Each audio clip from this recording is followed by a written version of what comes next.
After giving birth, I bought my dream home to heal with my baby. The very first night, my mother called with a chilling demand. "We are moving in tomorrow. I do not do rules for my grandchild." She even added that my sister and her husband were coming too, and if I did not like it, I could leave. I did not argue. I just prepared. When they barged through my front door expecting me to cower, they completely froze at who was waiting inside. I am Paige, 34 years old, and a senior forensic financial auditor. For decades, I was the designated punching bag for my family. Before I continue this story, let me know where you are watching from in the comments below. Hit like and subscribe if you have ever had to build an iron wall against toxic family members. The heavy thud of a designer knockoff suitcase crashing against my Brazilian oak hardwood floors shattered the peace of my Saturday morning. Brenda, my 58-year-old mother, stormed into the grand entryway of my new Seattle suburb home, exactly as if her name was printed on the deed.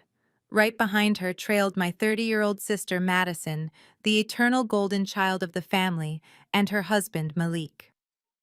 Malik, a 32-year-old African-American man who constantly bragged about his crypto investments, wore a flashy tailored suit that screamed unearned wealth but reeked of desperate debt. Brenda aggressively threw her heavy metal-studded handbag onto my pristine kitchen island.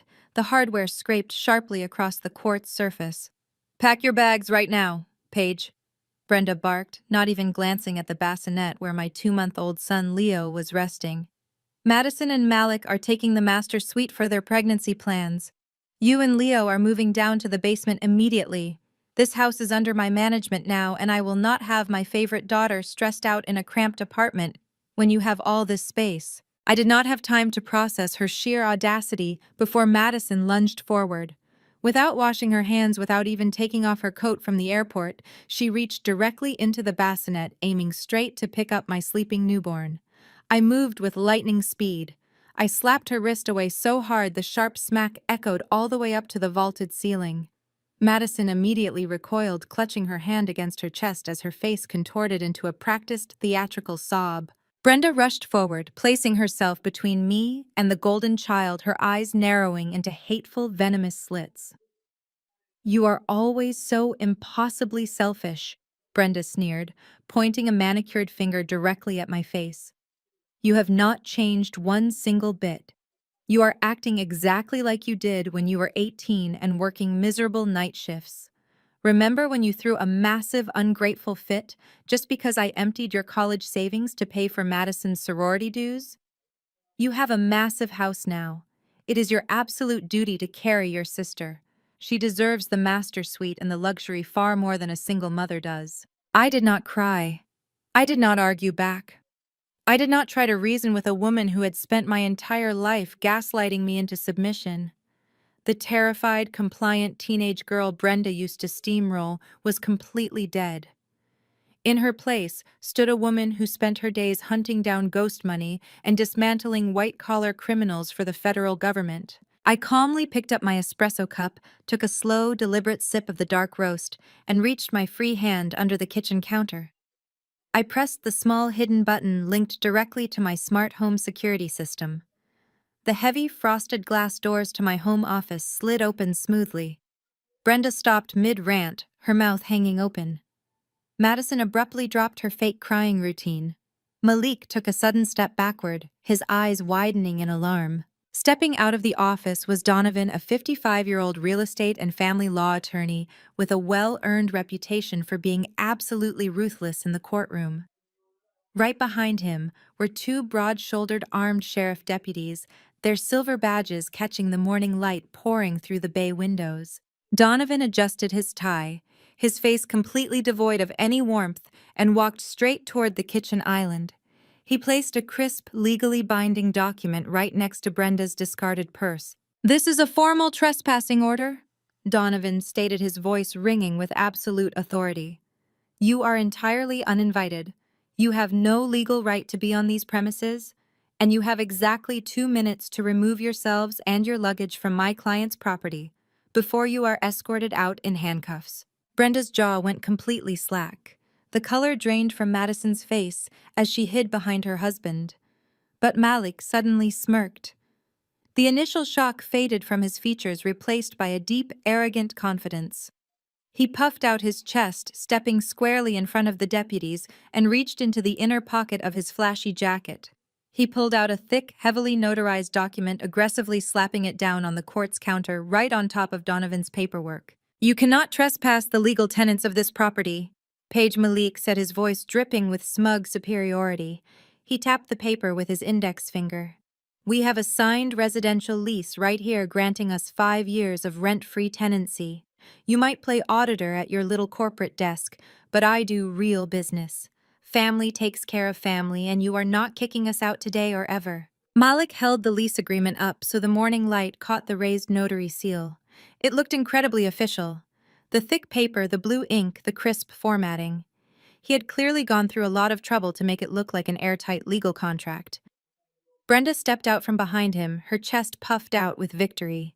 She turned to the sheriff deputies, pointing a manicured finger directly at my face. "Arrest her right now!" Brenda demanded, her voice echoing off the high ceilings. "She filed a false police report to harass her own family. She is mentally unstable and trying to throw her pregnant sister out on the street. Do your jobs and put her in handcuffs." The taller of the two deputies frowned, stepping forward to take the document from Malik. He examined the paperwork closely. His eyes scanned the paragraphs before landing on the signature line. He looked up at me, his expression tight with protocol. "Ma'am, is this your signature on this residential lease agreement?" Before I could answer, Malik let out a loud, mocking laugh. He leaned against my kitchen island as if he had already won the war. "Of course it is her signature," Malik sneered. "Do you not remember signing this page? You were at the hospital. You were high on epidurals and painkillers after pushing out that kid. I brought the papers in hidden right underneath the hospital discharge forms. You thought you were signing medical release papers. But family takes care of family, right?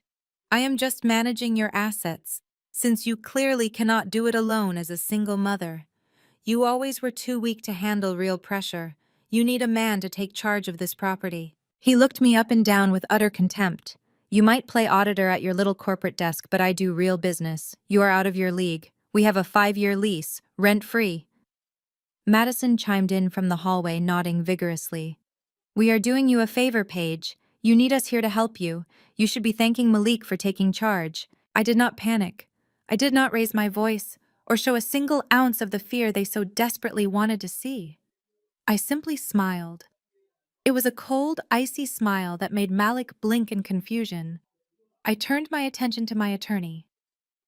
"Donovan," I said quietly, "please explain real business to my brother-in-law." Donovan unclasped his leather briefcase with a sharp, satisfying snap. He reached inside and pulled out a much thicker document bound in a heavy blue cover. He did not hand it to Malik. He handed it directly to the sheriff. "That is the recorded property deed for this address," Donovan stated, his voice calm and lethal. "You will notice that my client Paige does not own this house. Her name does not appear anywhere on that deed." The sheriff scanned the first page of the deed. Malik's arrogant smirk began to falter. He stood up straight, craning his neck to see the paperwork in the deputy's hands. "What are you talking about?" Malik demanded, his voice pitching up. "I checked the public records. She bought this house last month." I stepped forward, looking Malik dead in the eyes. "I bought this house through an anonymous Delaware limited liability company." I explained, enunciating every single word so the reality would sink deep into his brain. "I am a forensic financial auditor. My entire career is built on tracking hidden assets, untangling corporate fraud, and protecting wealth from financial predators exactly like you. Did you really think I would put $1 million asset in my own name? When I know my mother's history of identity theft, I do not own this property. A corporate entity owns this property. I am merely a designated manager for that LLC." Malik stared at me, his mouth opening and closing as the legal trap snapped shut around his ankles. Donovan stepped closer to the deputies. "As you can see, officers, an individual cannot lease a property owned by a corporate entity without a formal board resolution. That piece of paper Malik is holding is legally void.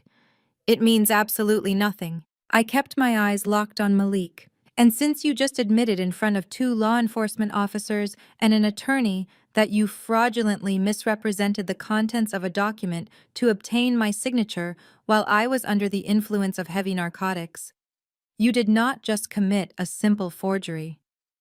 You attempted to claim financial rights over $1 million asset using deceptive practices. That constitutes felony mortgage fraud. The room went completely silent. The only sound was the low hum of the refrigerator. The reality of the situation crashed down on Malik. The flashy, untouchable persona he had worn since the moment he walked through my door completely evaporated. He looked like a cornered animal. The sheriff handed the deed back to Donovan. He turned to his partner and gave a sharp nod. He reached to his belt and pulled out a pair of heavy steel handcuffs. "Sir," the sheriff said, his voice dropping an octave, "I need you to turn around and place your hands behind your back. You are being detained for uttering a forged document and attempted fraud." Malik stumbled backward, bumping into the court's counter. "Wait," he stammered, raising his hands defensively. "This is a misunderstanding. It is just a family dispute. We were just negotiating." "Turn around right now," the deputy commanded, stepping forward and grabbing Malik by the shoulder. Madison let out a piercing, hysterical scream. She rushed forward, grabbing the deputy's arm, her perfectly manicured nails digging into his uniform. "You cannot arrest him. We are going to have a baby. He is a wealthy investor. You are ruining our lives. You cannot do this to us." "Paige, tell them to stop. Tell them it is a joke." The second deputy quickly intercepted Madison, physically moving her back.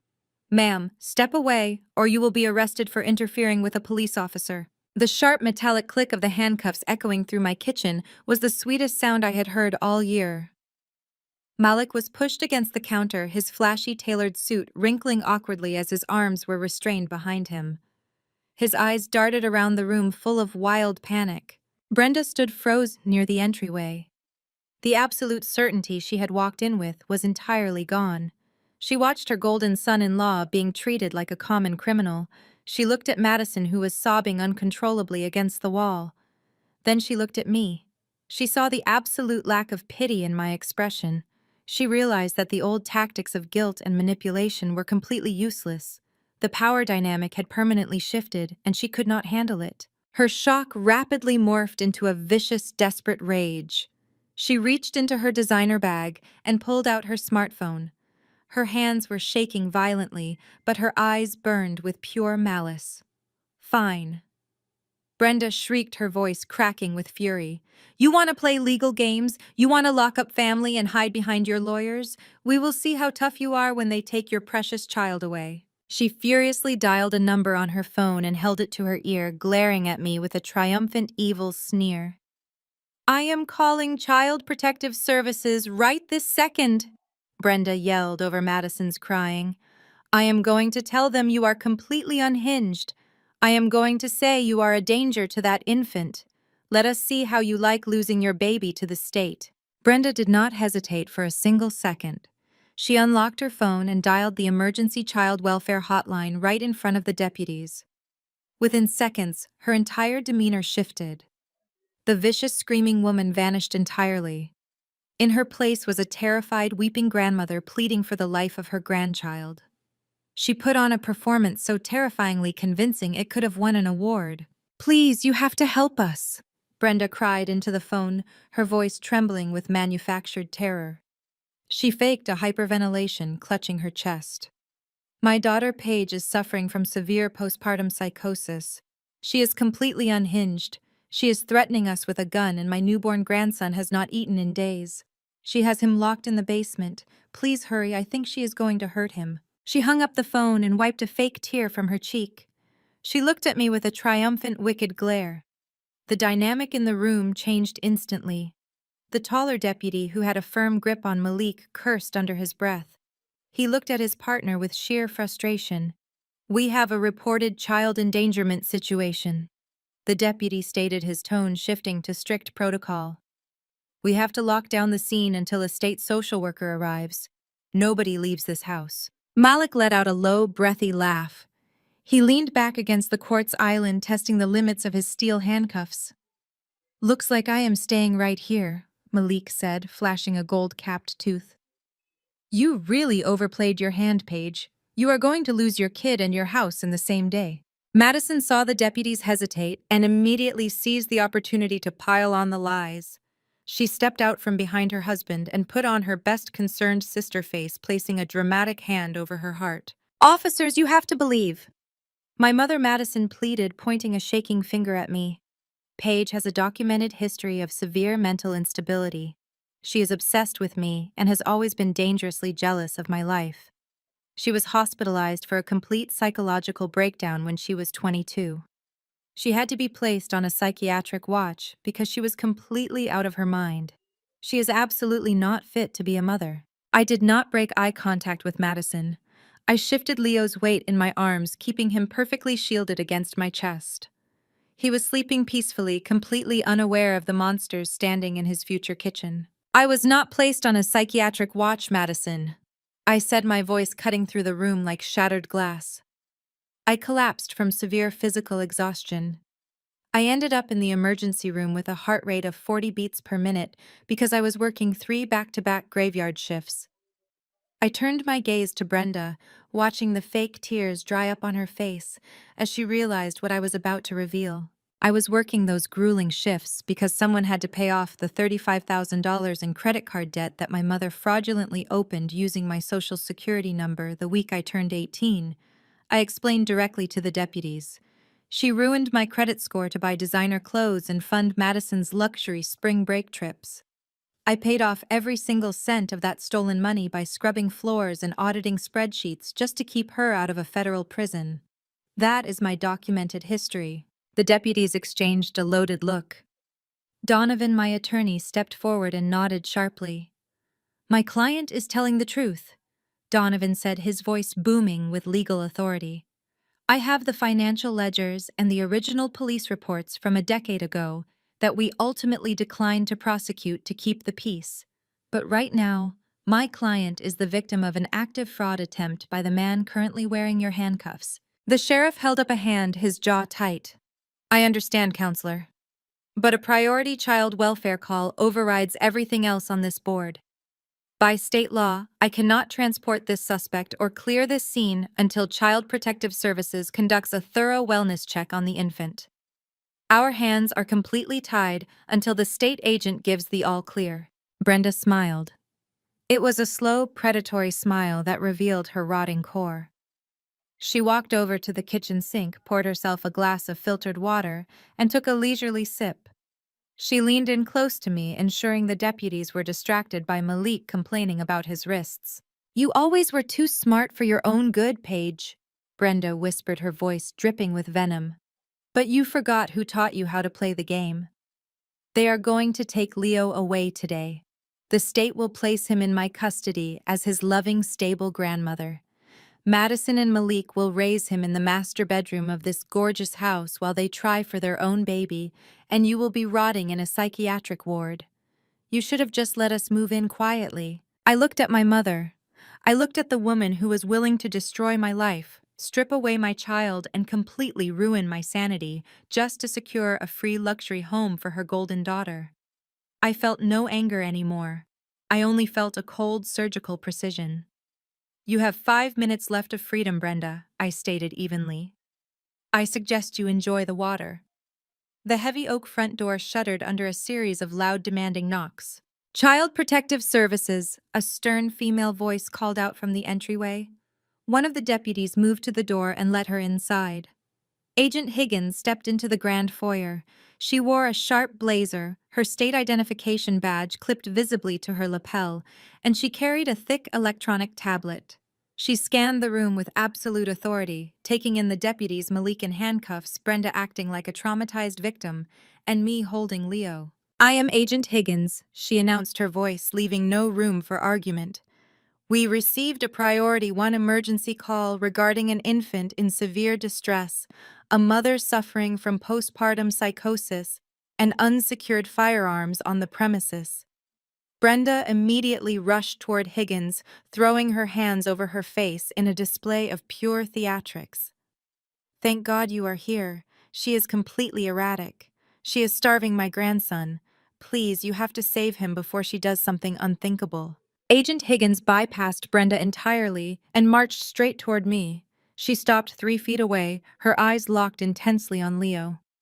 "Ma'am, I need you to hand the child over to me immediately," Higgins demanded. "I am placing him under temporary emergency state protection until a medical professional can evaluate his health and we can execute a search of this property for weapons." Malik grinned widely from the counter. Madison let out a heavy sigh of relief, leaning against her husband. Brenda crossed her arms, looking at me with total victory written across her face. They thought they had won. They thought the system was going to crush me and hand them the keys to my kingdom. I did not hand Leo over. I did not flinch. Instead, I reached into my cardigan pocket and pulled out the small black remote for my home media system. I pointed it directly at the 75-inch smart television mounted above the living room fireplace. "Agent Higgins," I said, my voice echoing with absolute, unshakable authority. "Before you even think about touching my son, you need to watch this." I pressed the play button on the remote. The 75-inch screen mounted above the fireplace blinked to life in stunning 4K resolution. The video displayed my own front porch, time stamped exactly 22 minutes ago. The ultra-high-definition cameras captured every single detail, right down to the nervous sweat beading on Malik's forehead as the three of them huddled closely outside my front door. The hidden microphone arrays built into my porch eaves are designed to pick up whispers from 50 feet away. The audio played back crystal clear through my surround sound speakers, filling the living room with the sound of my mother's treacherous voice. On the massive screen, Brenda reached into her designer knockoff bag. She pulled out a small, clear plastic baggie and shoved it directly into Madison's hands. "Listen to me very carefully," Brenda hissed on the recording. "While I distract Paige in the kitchen, you go straight down the hall to the nursery. Lift the mattress in the bassinet and slide this right underneath." Madison looked down at the baggie in absolute disgust.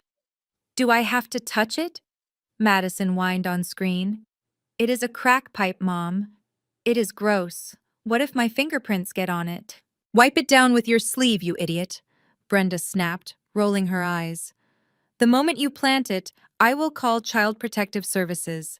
They will find it, they will assume Paige is an unfit junkie, and they will take the baby immediately." Malik stepped into the camera frame, a greedy, predatory grin stretching across his face.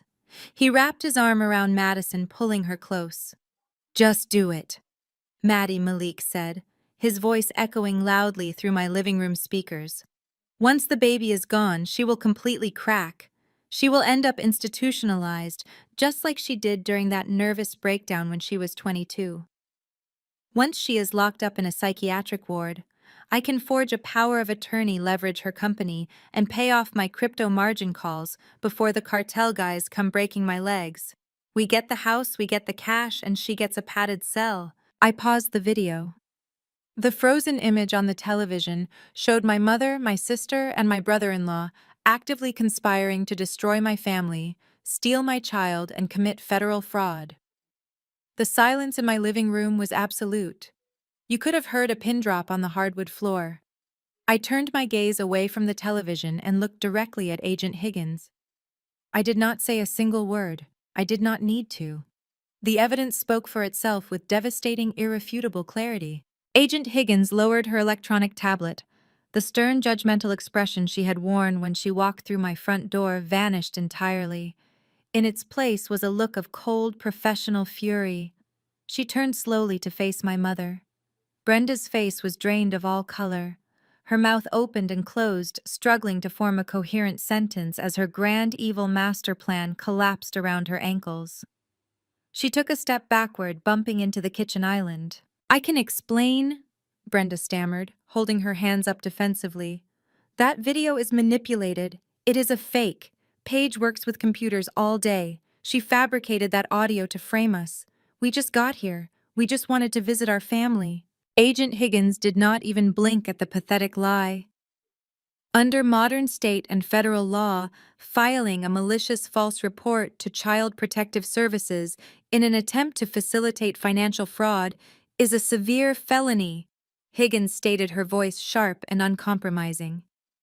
You weaponized a state agency to try and steal a child for financial gain. You are not a concerned grandmother. You are a criminal. Higgins turned sharply toward the two sheriff deputies standing near the kitchen island. Deputies, she commanded, pointing a steady finger directly at Brenda. Place this woman under arrest for filing a false child endangerment report and attempted fraud. Brenda shrieked. A genuine panicked scream tore from her throat as the taller deputy stepped forward and grabbed her by the arm. He twisted her wrists behind her back, ignoring her frantic protests as he secured a pair of heavy steel handcuffs. No, Brenda yelled, struggling wildly against the deputy's iron grip. You cannot do this. I am a respected woman in this community. Madison, do something. Tell them it is a lie. Madison was pressed flat against the wall, trembling violently, absolutely terrified that she would be placed in handcuffs next. She covered her face and began to sob, completely abandoning her mother. But it was Malik who realized the true gravity of the situation. He knew that the digital recording on my server was the only piece of hard evidence tying him to the extortion plot and his massive, dangerous financial debts. If he could destroy the hard drives, he believed he could still negotiate his way out of a federal prison sentence. Without warning, Malik let out a desperate, guttural roar. He lowered his shoulder and violently lunged across the living room, aiming straight for the custom-built media shelving unit tucked into the corner of the wall.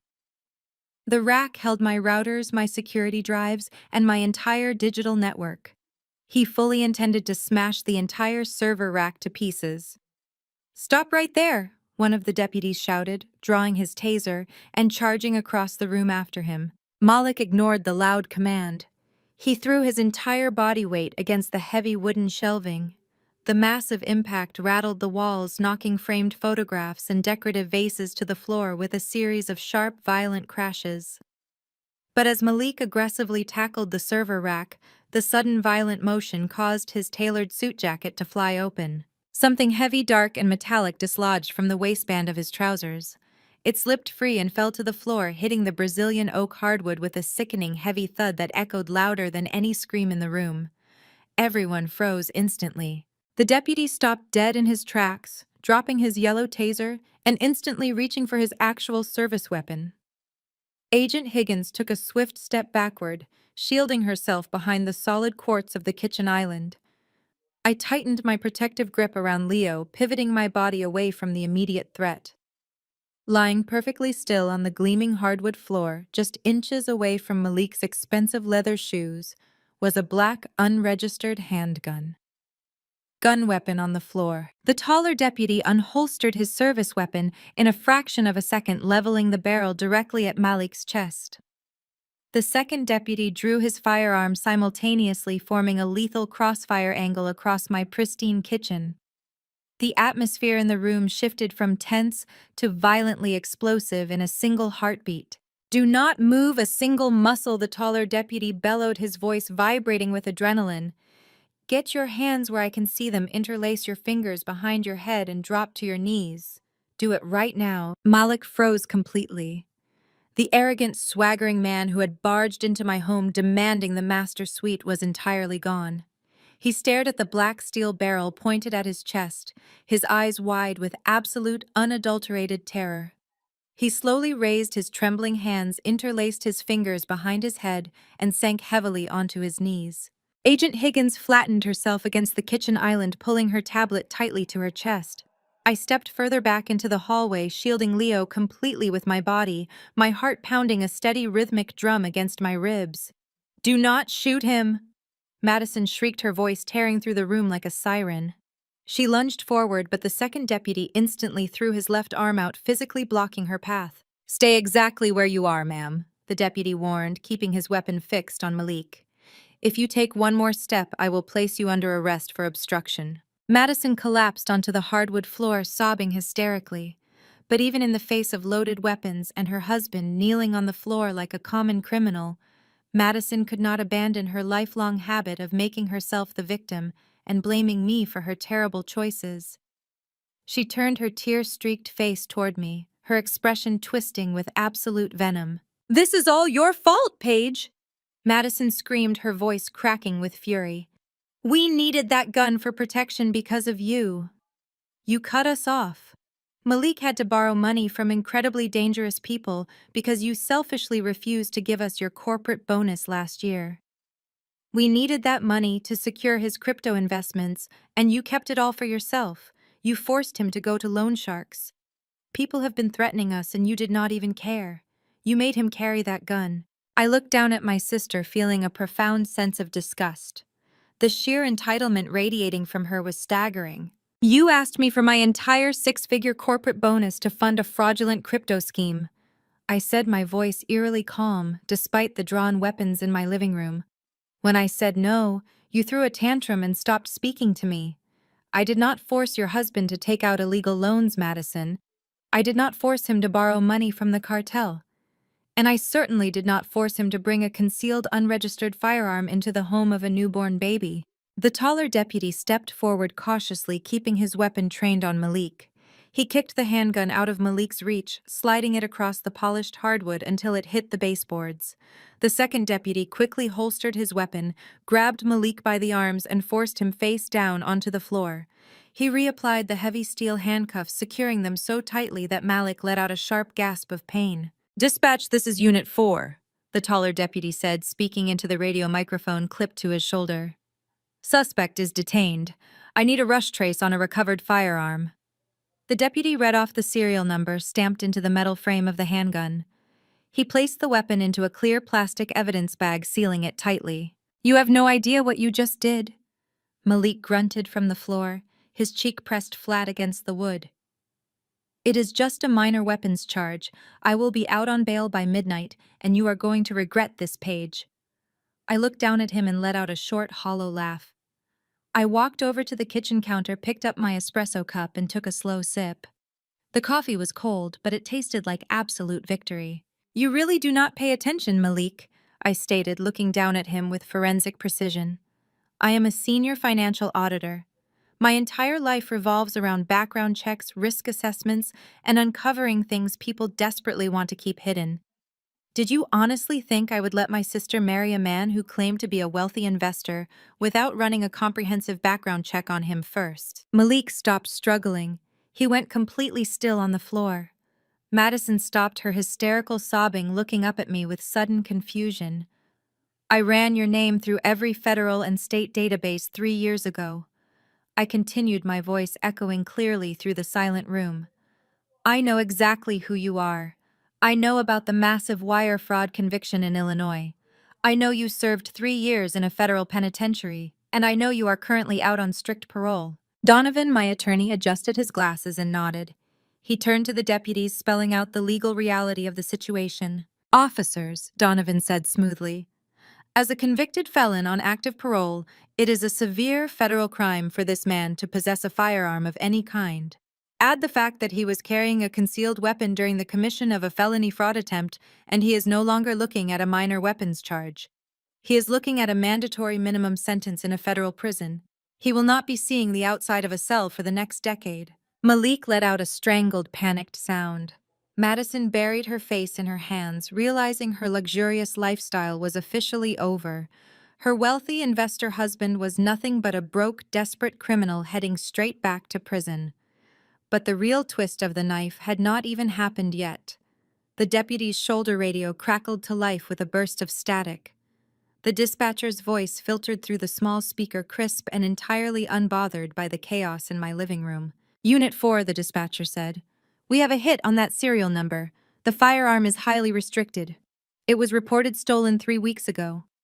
The deputy pressed the button on his shoulder. "Copy that, dispatch. Where was the weapon reported stolen from?" The dispatcher's next words hit the room like a physical shockwave. "The weapon is registered to Apex Guardian Security," the dispatcher confirmed. "It was reported stolen directly from their corporate headquarters armory." The blood drained completely from Brenda's face. She looked like she had just seen a ghost. Her knees buckled slightly, and she had to lean heavily against the quartz island just to remain standing. I stared at my mother, the pieces of the puzzle snapping together with terrifying clarity. Apex Guardian Security was not just a random corporate entity. It was the exact private security firm where Brenda currently worked as a front desk secretary. The taller deputy slowly turned his head away from the radio on his shoulder and locked his eyes directly onto Brenda. The entire atmosphere in the room crystallized into razor-sharp tension.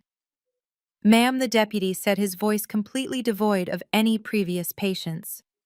"What is the exact name of your current employer?" Brenda swallowed hard. The thick layers of expensive foundation and perfectly applied contouring on her face could not hide the sheer panic radiating from her pores. She gripped the edge of the quartz kitchen island so tightly her knuckles turned white. "I work for Apex Guardian Security," Brenda whispered, her voice barely carrying across the room. "But I am just a receptionist. I sit at a desk, I answer the phones. I do not have anything to do with the armory." The deputy took a slow, deliberate step toward her. "A firearm registered to your specific place of employment was just recovered from the waistband of your son-in-law, who happens to be a convicted felon on active parole. And you expect me to believe that is a coincidence?" Brenda did not hesitate. The maternal loyalty she constantly preached about, the deep family devotion she used as a weapon to control me my entire life, evaporated in less than a second. Faced with the reality of a federal weapons charge, she immediately threw her golden child's husband to the wolves. "He stole it!" Brenda shrieked, pointing a violently shaking finger at Malik, who was still pinned face down on the hardwood floor. "He is a thug. I always knew he was a violent criminal. He must have stolen my security access badge out of my purse when I was visiting their apartment. He duplicated my keys. I had absolutely nothing to do with this. You have to arrest him." On the floor, Malik stopped struggling against the steel handcuffs. The color rushed into his face, turning his skin a deep, furious shade of red. The polished, arrogant facade of the wealthy crypto investor completely shattered, leaving behind nothing but a desperate, cornered man who realized he had just been handed a one-way ticket back to federal prison. "You lying, manipulative snake!" Malik roared, his voice tearing through the living room with explosive force. He thrashed against the deputy, holding him down, twisting his neck to glare up at Brenda with pure, unadulterated hatred. "You gave me the keys!" Brenda gasped in theatrical horror, clutching her chest. "Do not listen to him. He is a convicted liar." "You handed me the master access card," Malik yelled, ignoring the deputy pressing a knee into his shoulder to keep him pinned. "You gave me the vault code so I could sneak in after hours and rob the petty cash safe. Do not stand there and act like a victim. You planned the entire thing." Agent Higgins, the Child Protective Services investigator, stood frozen near the entryway. Her digital tablet hung loosely at her side as she watched a supposedly respectable suburban grandmother be implicated in a corporate burglary. "Why would she give you the keys to rob her own employer?" the sheriff demanded, his hand resting firmly on his holstered weapon. "Because her precious, perfect daughter is completely broke," Malik spat out, aiming a vicious glare at Madison. "She plays the wealthy housewife at the country club, but we are drowning in debt. She maxed out 6 different credit cards just to pay for her luxury IVF treatments because she demanded to have a baby this year to keep up appearances. The loan sharks I went to wanted their money back with 30% interest. They threatened to break my legs." Malik let out a harsh, breathless laugh, shaking his head against the floorboards. Brenda panicked when the cartel guys started driving past our apartment. Malik continued spilling every single family secret in front of law enforcement. She could not stand the thought of her golden child being exposed as a fraud. So she gave me the access codes to the security firm. She told me exactly which blind spots the cameras did not cover. We needed that cash to pay off the margin calls and the medical debt. And I took the gun from the armory because I needed protection from the people we owed money to. Madison let out a high-pitched wail, dropping to her knees and covering her ears as her perfect, curated life was broadcasted as a complete criminal fabrication. "Shut up, Malik," Madison screamed. "Shut your mouth right now." I did not say a word. I simply stepped back into the archway of the living room, cradling Leo securely against my chest.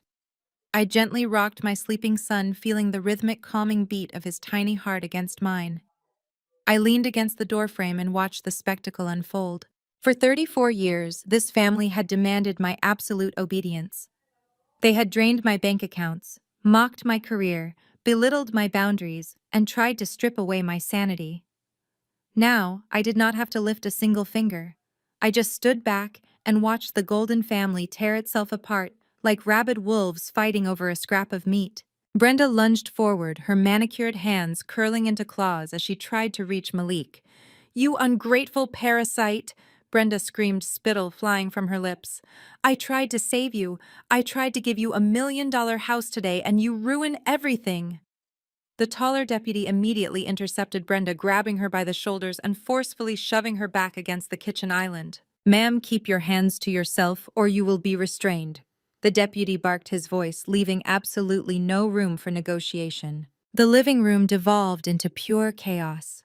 Brenda was sobbing and screaming about her ruined reputation. Malik was shouting a continuous stream of profanities from the floor, detailing exactly how much debt Madison had hidden from the family. Agent Higgins was furiously typing notes into her tablet, documenting every single felony admission spilling from their mouths. Amidst the deafening noise, I noticed movement out of the corner of my eye. Madison had stopped crying. She had quietly pushed herself up from the floor, keeping her back pressed flat against the wall. While the deputies were entirely focused on restraining her husband and controlling her mother, Madison began inching backward. Her eyes were darting frantically toward the heavy frosted glass doors that led out to my back patio. She was trying to slip out the back exit and abandon her family to the police. I handed Leo to Donovan, my attorney, who took the baby with a reassuring nod. I stepped silently across the Brazilian oak floor, moving with the quiet precision of an auditor closing a ledger. Just as Madison's hand reached out to grasp the brass handle of the patio door, I stepped directly into her path. I crossed my arms, blocking her only avenue of escape. Madison froze, her hand hovering in the air.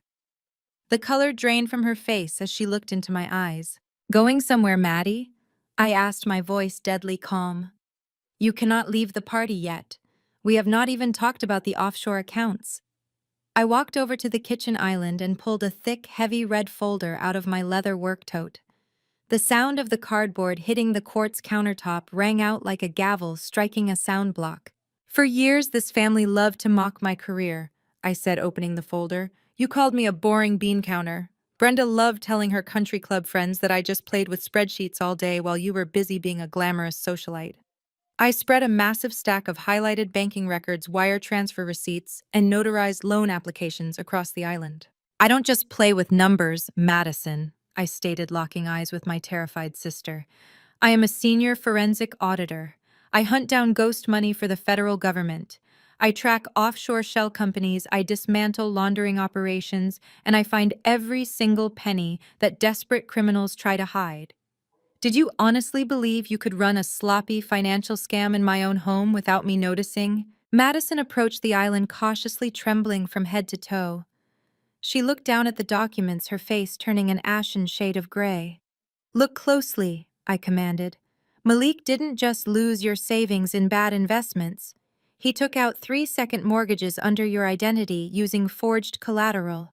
Brenda suddenly stopped, screaming at the deputy. She jerked her head toward the island, her eyes zooming in on the bank logos printed at the top of the statements.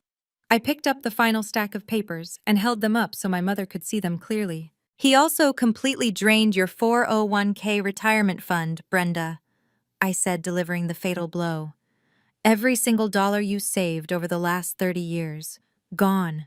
Transferred into untraceable offshore accounts last month. You are utterly, entirely bankrupt." Brenda let out a hollow, breathless wheeze. She sagged against the deputy's grip. "No," Brenda gasped. "That is impossible. The bank requires authorization for early withdrawal. Malik could not have done that alone." "You are absolutely right," I said, sliding the withdrawal authorization forms directly under the bright pendant lights. "Malik could not have authorized the wire transfers by himself. He needed someone with matching familial identity verification to bypass the fraud protocols." I pointed my index finger directly at the signature line on the primary withdrawal document. Brenda strained forward to read the ink on the page. It was not Malik's messy scrawl. It was a looping, elegant, perfectly legible signature. Madison had signed them. Brenda slowly lifted her head, her face contorting into a mask of pure horror as she looked at her golden, perfect daughter. Madison shrank back against the cabinetry, shaking her head frantically. "Mom, I had to..." Madison cried out, her voice cracking under the weight of her own guilt. We were drowning. You do not understand what it has been like. Brenda lunged forward with a guttural scream, her hands curled into fists. The taller deputy instantly grabbed Brenda by the shoulders, restraining her before she could physically attack her own daughter. Brenda thrashed against the officer's grip, her perfectly styled hair falling wildly around her face, her expensive makeup streaked with tears of absolute rage. I gave you everything! Brenda shrieked, the veins bulging in her neck. I sacrificed my entire life to make sure you had the best of the best. I favored you. I protected you. And you bankrupt me for a worthless lying criminal. Madison's fear suddenly evaporated, replaced by the exact same toxic entitlement that Brenda had instilled in her since childhood. Instead of apologizing, Madison went on the offensive. You did this to me? Madison screamed back, pointing an accusatory finger right at our mother's face. You put so much pressure on me to be a wealthy trophy wife. From the day I met Malik, you cared about nothing but his bank account. You wanted a rich son-in-law so badly that you never stopped to question if any of it was real. Brenda stopped struggling against the deputy, her face dropping in genuine shock as Madison weaponized her own vanity against her. Malik was broke 2 years ago. Madison continued, her voice echoing off the vaulted ceilings. But you would not stop bragging to your country club friends about our fake wealth. You told everyone we were buying a yacht. You told everyone Malik was a crypto genius. You set a standard of perfection that was absolutely impossible to maintain. I had to steal your money to keep up the lie. If I admitted we were broke, you would have looked like a fool, and you would have cut me off, just like you did to Paige. The silence that followed was deafening. The Golden family dynamic was finally exposed for exactly what it was: a house of cards built on delusion, greed, and superficial appearances. Brenda looked at Madison as if she was staring at a complete stranger. That is a fascinating story, Maddie, I said, keeping my tone crisp and professional. The pressure of high society, the burden of being the favorite daughter. It would make a great tragic memoir. There is just one massive problem with your timeline. Madison glared at me, her chest heaving as she tried to catch her breath. What are you talking about? I picked up a specific stack of highlighted wire transfers and slid them across the island until they rested directly in front of her. As a forensic auditor, I do not care about your feelings or your country club's status, I stated coldly. I care about routing numbers, I care about offshore tax havens, and I care about the physical destination of stolen funds. You claim you drained Brenda's retirement to pay for your luxury IVF treatments and to keep up your fake wealthy lifestyle. I tapped my manicured fingernail against the top document. Not a single cent of that stolen money went to a fertility clinic, I revealed.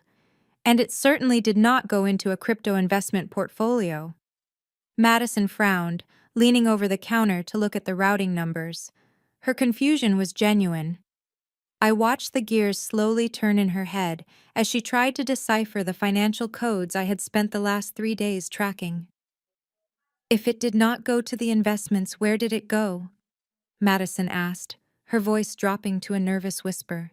I looked over at Malik. He was still sitting on the hardwood floor with his hands cuffed tightly behind his back. The arrogant smirk had returned to his face. He was not looking at Madison. He was staring directly at the floorboards, refusing to meet his wife's eyes. Your husband did not invest Brenda's life savings, I said, delivering the final devastating blow. He spent all of it on a luxury beachfront condo in Miami, a condo that is currently occupied by a 24-year-old cocktail waitress named Chloe. Madison physically recoiled as if she had been struck by lightning. You didn't buy a lifestyle, Maddie, I stated, my voice echoing in the quiet room. You committed federal wire fraud, you destroyed your mother's entire future, and you ruined your own life just so your husband could play sugar daddy to his mistress in Florida. Madison let out a sound that I had never heard before. It was a hollow, agonizing gasp of pure heartbreak. She slowly turned her head to look at Malik. Her hands were shaking so violently she had to grip the edge of the counter to stay upright. Malik, Madison whispered, her voice completely broken. Tell me she is lying. Tell me she fabricated those papers. Malik did not say a word. He just let out a dark, cruel chuckle. Madison lunged at him, She threw herself across the kitchen, aiming her fingernails directly at his face. The second deputy immediately caught her around the waist, dragging her backward as she kicked and screamed like a feral animal. She hurled every insult imaginable at her husband, sobbing uncontrollably as the reality of her ultimate humiliation set in. Brenda simply slid down the side of the kitchen island, collapsing onto the floor.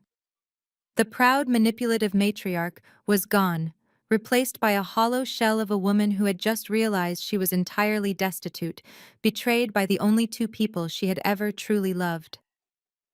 I watched them fall apart, feeling no pity, no sadness, and absolutely no remorse.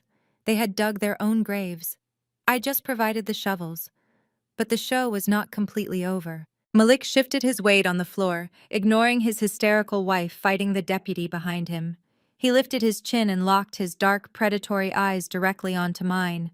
The smirk on his face widened, twisting into an expression of pure, calculated malice. "You think you're so smart, Paige?" Malik sneered, his voice cutting through Madison's screaming. "You think you have this all figured out with your little spreadsheets and your forensic audits? You think you won." I crossed my arms, looking down at him with utter indifference. "You are going to federal prison for a very long time, Malik. I would say that qualifies as a win." Malik laughed loudly, shaking his head. "I transferred the last $100,000 of your precious dead father's life insurance into an untraceable crypto wallet yesterday."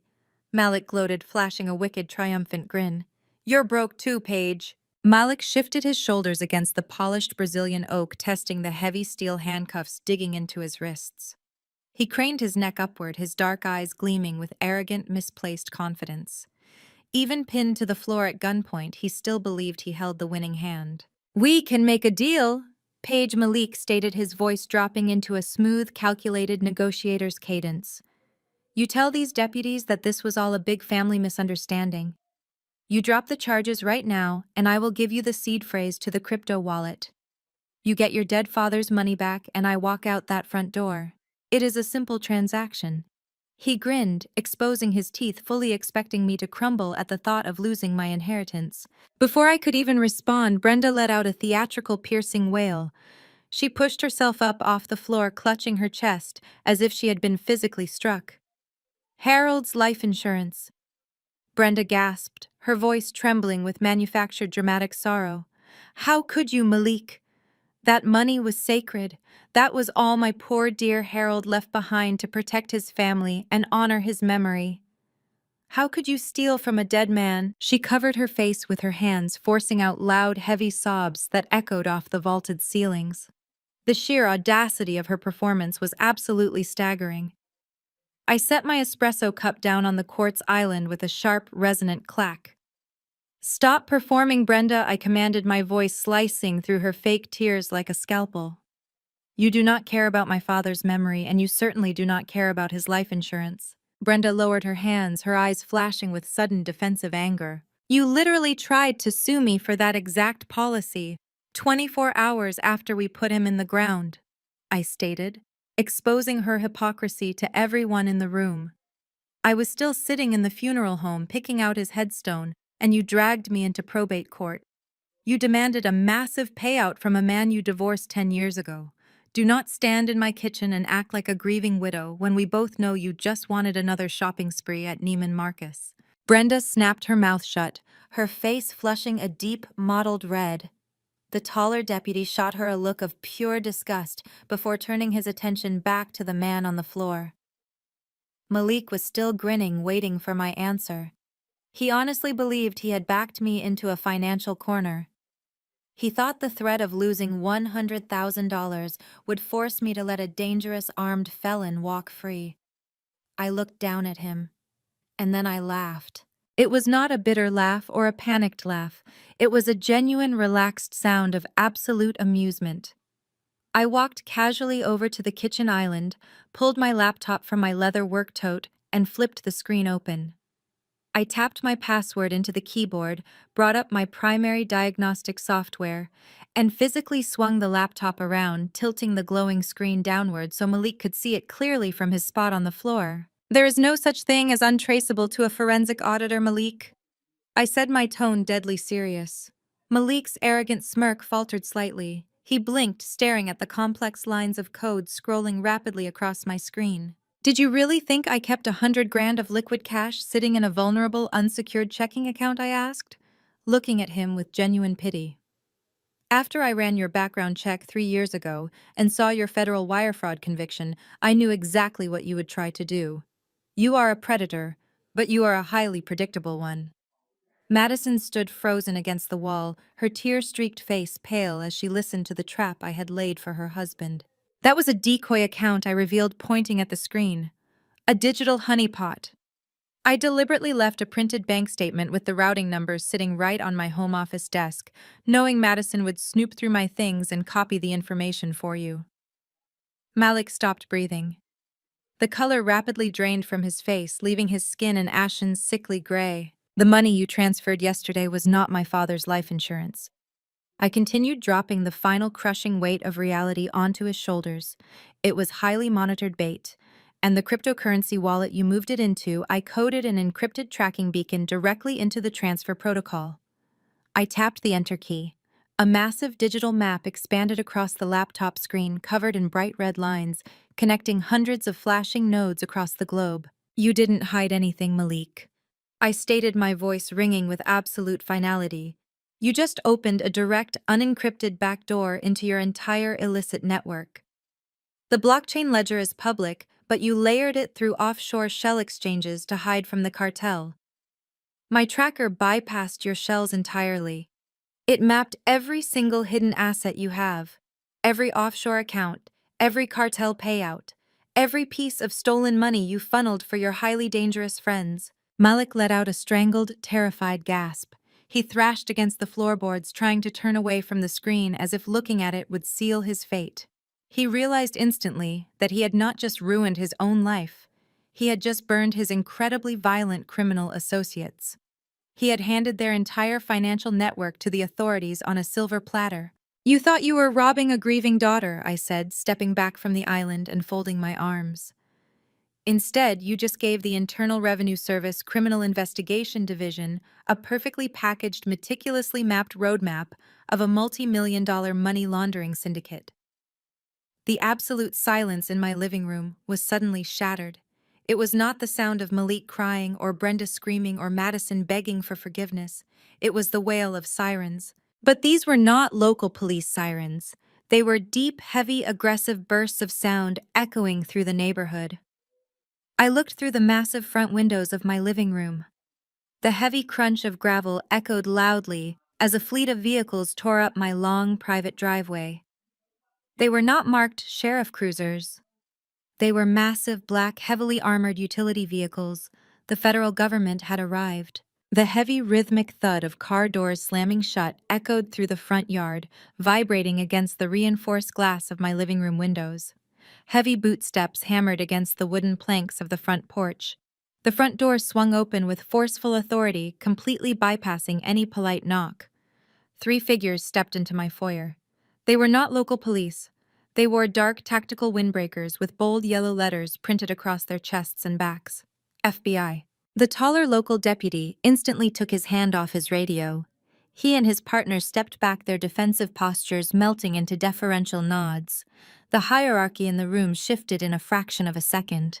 The lead federal agent, a sharp-featured woman with a tight bun and a gaze that could cut glass, held up her badge.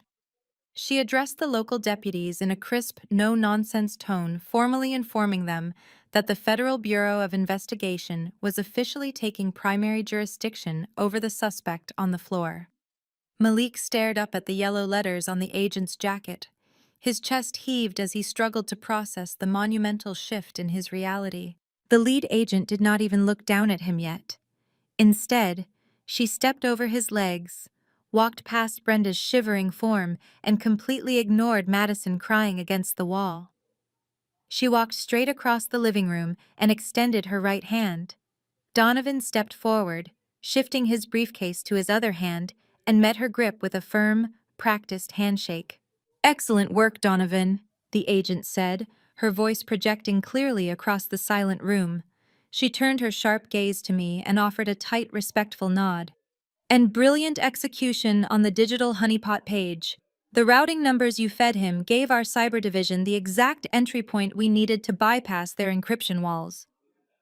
Madison let out a confused, choked gasp, looking back and forth between me and the federal agent. You did not honestly think I was just sitting around waiting for this family to implode, did you? I asked, looking directly at my sister. Donovan and I have been working quietly with the federal task force for the last 6 months. We have been building a comprehensive wire fraud and racketeering case against your husband since the moment he first tried to muscle his way into my father's estate. I gestured toward the red folder still sitting on my kitchen island. Every single harassing phone call Malik made to my office. I stated, breaking down the trap step by step. Every forged document he submitted to the probate court, every thinly veiled threat he delivered trying to extort my family inheritance. Donovan and I logged all of it. We mapped his shell companies, we traced his money laundering operations through Miami, and we handed every single piece of evidence directly to the feds. The $100,000 transfer he initiated today was just the final undeniable nail in his coffin. He committed a federal cybercrime on a monitored network. On the floor, the absolute finality of the situation crashed down on Malik. The illusion of his glamorous life evaporated into thin air. He was not a wealthy crypto genius. He was not a high-rolling investor. He was a cornered, broke criminal who had just handed the federal government a direct map to a violent cartel's banking network. The federal agents hauled Malik to his feet roughly. They yanked his arms backward, ignoring his grunts of pain, and swapped the local police restraints for heavy federal handcuffs. Malik looked around the room wildly. His flashy designer suit was wrinkled and covered in dust from my floorboards. The leased supercars, the rented Miami condo, the fake luxury watches, the entire fraudulent empire he had built was completely gone, subject to immediate federal asset forfeiture. He was facing decades in a federal penitentiary without the possibility of parole. And he knew the cartel would be waiting for him. As the agents began dragging him toward the front door, Malik stopped fighting the officers and instead turned his venom entirely on his wife. "You are absolutely useless," Malik roared, his face twisting into a mask of pure, unadulterated hatred as he glared at Madison. "You dragged me into this mess. You begged me for money to keep up your pathetic country club image. You are a shallow, worthless liability, and you ruined my life." Madison covered her face with her hands, sobbing hysterically, as her husband screamed at her. Malik continued to hurl vicious, degrading insults at her, his voice growing louder and more frantic, until the federal agents finally shoved him out the front door and pushed him into the back of a waiting black SUV. The heavy front door clicked shut. The red and blue lights flashing against the living room windows slowly faded as the convoy of vehicles rolled down the driveway and disappeared onto the main road. A profound, heavy silence blanketed the living room. The local deputies quietly excused themselves, stepping out to the porch to finish their incident reports, leaving just my family, my attorney, and my sleeping son inside the house. Madison remained slumped against the kitchen cabinetry, her face buried in her hands, her shoulders shaking with silent sobs. Her marriage was over. Her wealth was a lie. Her future was entirely destroyed. I looked down at Brenda. My mother was still sitting on the floor where she had collapsed. Her retirement was gone. Her golden child was a fraud. Her social standing was permanently obliterated. I expected her to finally break down, to apologize, or to at least show a shred of genuine human remorse for the absolute destruction she had caused. Instead, Brenda placed her hands flat against the quartz counter and slowly pushed herself up to a standing position. She smoothed down the front of her wrinkled silk blouse. She reached up and adjusted her hair, tucking a stray blonde strand behind her ear. She brushed invisible dust off her designer skirt. She straightened her spine, took a deep breath, and forced a bright, sickeningly sweet smile onto her face. The sheer narcissism required to pivot so drastically in the face of total devastation was genuinely terrifying. Brenda looked at me, then looked at Madison and clapped her hands together lightly. "Well, good riddance," Brenda announced cheerfully, acting as if the last hour of federal arrests and financial ruin had never happened. "He was an absolute monster anyway. I never liked him. But now it is just us girls. Madison Page let us sit down right now and plan exactly how we are going to live here together." I stared at my mother, completely mesmerized by the sheer magnitude of her delusion. The silence in my living room stretched out heavy and suffocating, broken only by the sound of Madison's muffled weeping against the kitchen cabinets. Donovan stood perfectly still beside me, his professional composure masking what I knew must be absolute astonishment. Brenda did not wait for an invitation. She immediately walked past me, gesturing wildly with her hands as she began assessing the layout of my home. Madison can take this primary guest suite with the attached bathroom, Brenda declared, her heels clicking against the Brazilian oak floors. She needs the extra sunlight to help her recover from the trauma Malik put her through. I will take the room at the end of the hall. We will need to move your home office into the basement page. It is the only practical solution since we will be bringing whatever furniture the federal agents do not confiscate. She turned back to face me, clasping her hands together in a twisted display of maternal solidarity. She genuinely believed that because Malik had been hauled away in federal handcuffs, the slate was magically wiped clean. In her twisted mind, the shared enemy erased the fact that she and my sister had just attempted to bankrupt me and ruin my life. "You are not moving into my house, Brenda," I stated, my voice completely devoid of emotion. Brenda's forced smile faltered, but she quickly glued it back into place. She let out a high, breathy laugh, waving her hand dismissively in my direction. "Oh, Paige, do not hold on to grudges at a time like this," Brenda chided, stepping closer to me. "We have all been through a terrible ordeal today. That monster manipulated all of us, but we are family. Family sticks together when things get tough. We have nowhere else to go. We are completely destitute. You cannot possibly expect your own mother and sister to sleep on the street." I looked directly into her eyes, seeing the exact same manipulative spark that had governed my entire childhood. I took one deliberate step forward, forcing her to hold her ground. "Family sticks together when things get tough," I repeated, letting the words hang in the air between us. "That is a fascinating philosophy, Brenda. Tell me, did that rule apply when I was 15 years old?" Brenda blinked, her brow furrowing in genuine confusion. "What are you talking about?" "It was the middle of January," I said, my voice dropping to a dangerously quiet pitch. "I had double pneumonia. My fever was so high I could barely stand up, and I was coughing up blood in the bathroom sink. I crawled out into the hallway and begged you to take me to the emergency room." Brenda shifted her weight, breaking eye contact for a fraction of a second. She knew exactly what memory I was pulling from the dark archives of our family history. "You were wearing an emerald green silk gown," I continued, closing the distance between us until I could smell the expensive, cloying perfume she still wore. "You had a country club gala to attend with your wealthy friends. You looked down at me shivering on the floor and you told me to stop ruining your evening."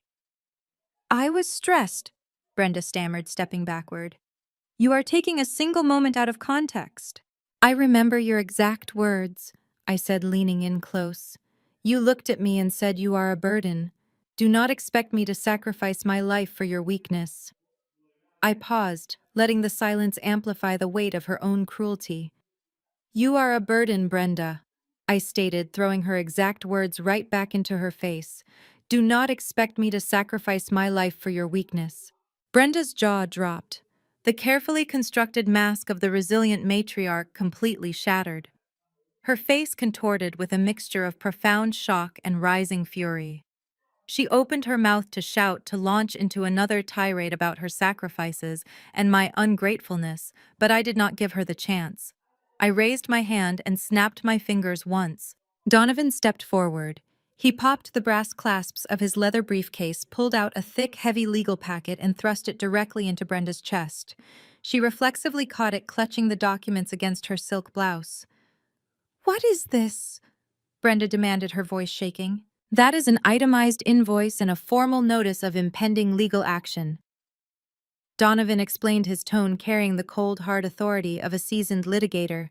"The total comes to exactly $65,000. Brenda let out a sharp gasp, ripping the packet open and staring at the top page. "65,000 for what?" "It is a comprehensive breakdown," I answered, stepping back to stand beside my attorney. "It includes the billable hours for Donovan's services over the last 6 months, alongside a civil claim for emotional distress and harassment. But the most important section is the final $30,000. Brenda frantically flipped through the pages, her eyes scanning the bold legal print. Her hands began to shake so violently the papers rattled. 10 years ago, you opened a high-limit credit card using my social security number, I said, watching the blood drain completely from her face. You used it to fund a luxury vacation to Europe with your friends. When I found out, you cried and manipulated me. You said you would pay it back, and you begged me not to report it because it would ruin your social standing. I paid off that debt myself because I was young and terrified of destroying our family. Madison, still slumped against the kitchen cabinets, looked up at our mother in horror. Even the golden child had not known the depths of Brenda's financial depravity. I kept every single piece of paper from that fraud, Brenda, I continued. Every forged signature, every unauthorized transaction, every bank statement. While I was running the forensic audit on Malik, I went ahead and compiled your file as well. I officially submitted the entire packet to the district attorney for criminal prosecution yesterday morning. Brenda dropped the legal packet. The heavy pages scattered across the hardwood floor, landing around her designer shoes. She stumbled backward, bumping into the quartz island, completely unable to process the absolute finality of her destruction. She had no money, no home, and now she was facing her own criminal charges. Seeing her mother completely neutralized, Madison realized she had lost her only remaining shield. The protective bubble she had lived in her entire life had just popped. She had no husband to fund her lifestyle, no mother to fight her battles, and nowhere left to run. Madison pushed herself away from the cabinets. She took 2 steps toward me before suddenly doubling over. She let out a sharp, dramatic cry of pain, clutching her stomach with both hands. Paige, Madison whimpered, sinking to her knees right in the middle of the kitchen. Paige, my stomach. The stress, it is causing a medical emergency. I cannot breathe. I think something is wrong. She looked up at me, tears streaming down her face, her eyes wide with manufactured terror. She was playing the ultimate victim card using the oldest trick in the toxic family playbook. Please, Madison begged, grasping at the hem of my pants. I am sick. I cannot go out on the street like this. Just let me stay in the guest room, just for tonight. Please, Paige, you cannot throw your sick sister out into the cold.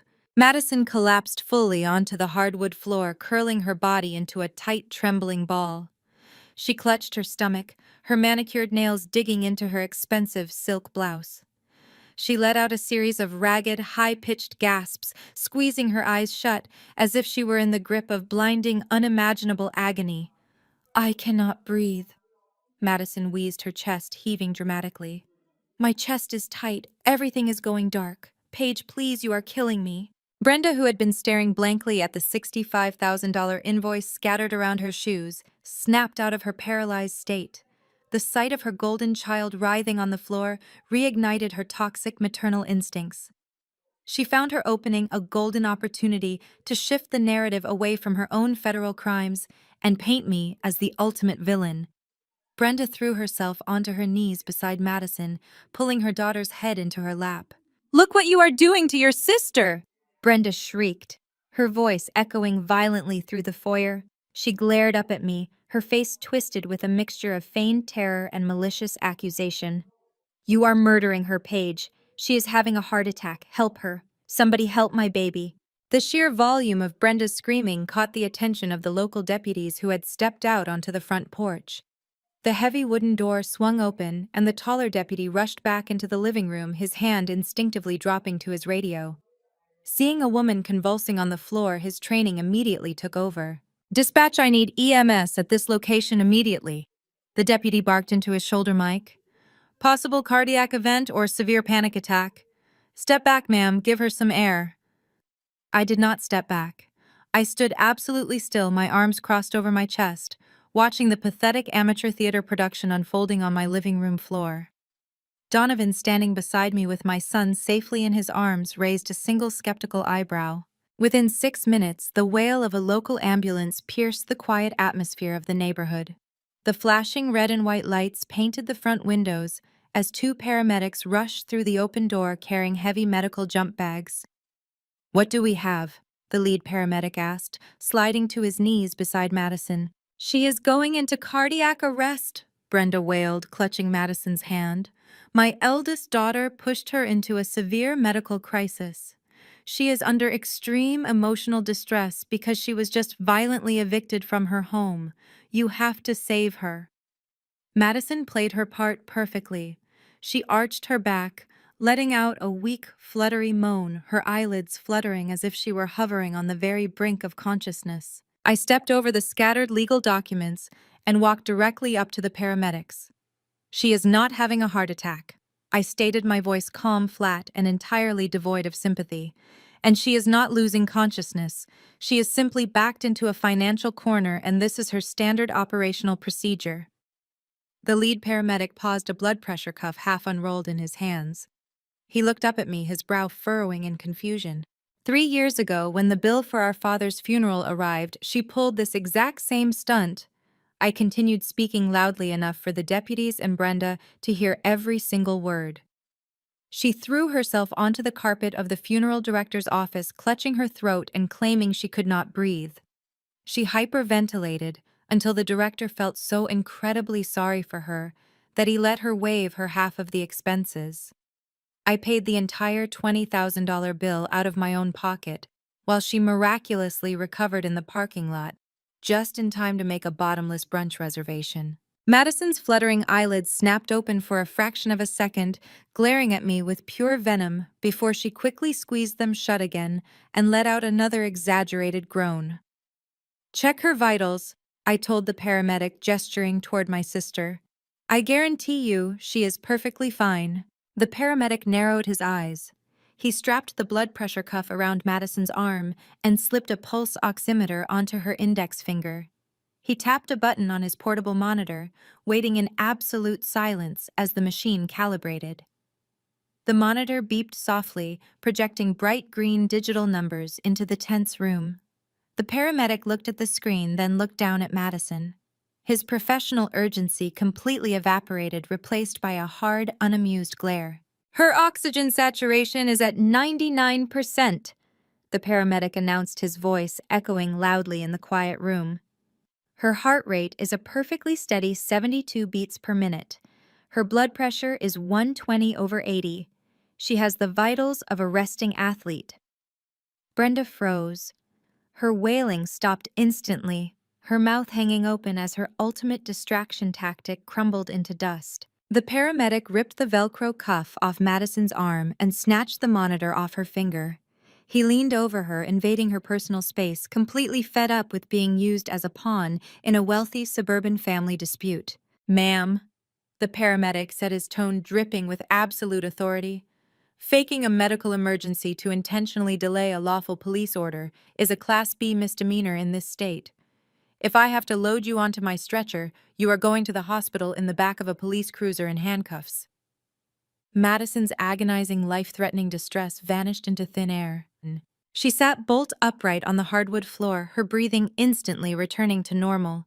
She aggressively smoothed down her wrinkled silk blouse, glaring at the paramedic as if he had deeply insulted her.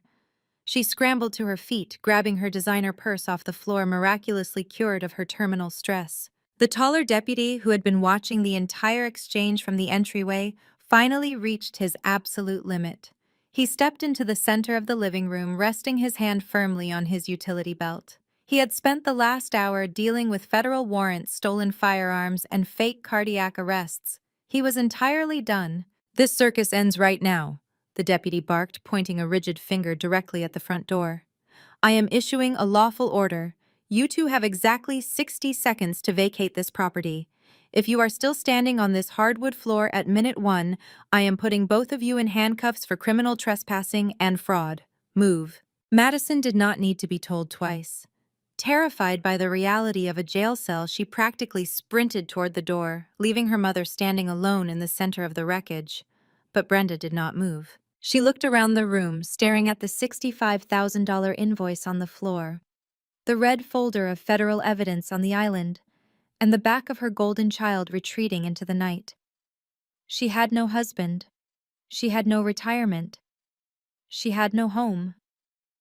She had absolutely nothing left to her name. Her eyes slowly locked onto mine. The mask of the refined, wealthy matriarch completely melted away, leaving behind a feral, cornered predator. Logic had failed. Manipulation had failed. Guilt had failed. She had only one weapon left in her toxic arsenal.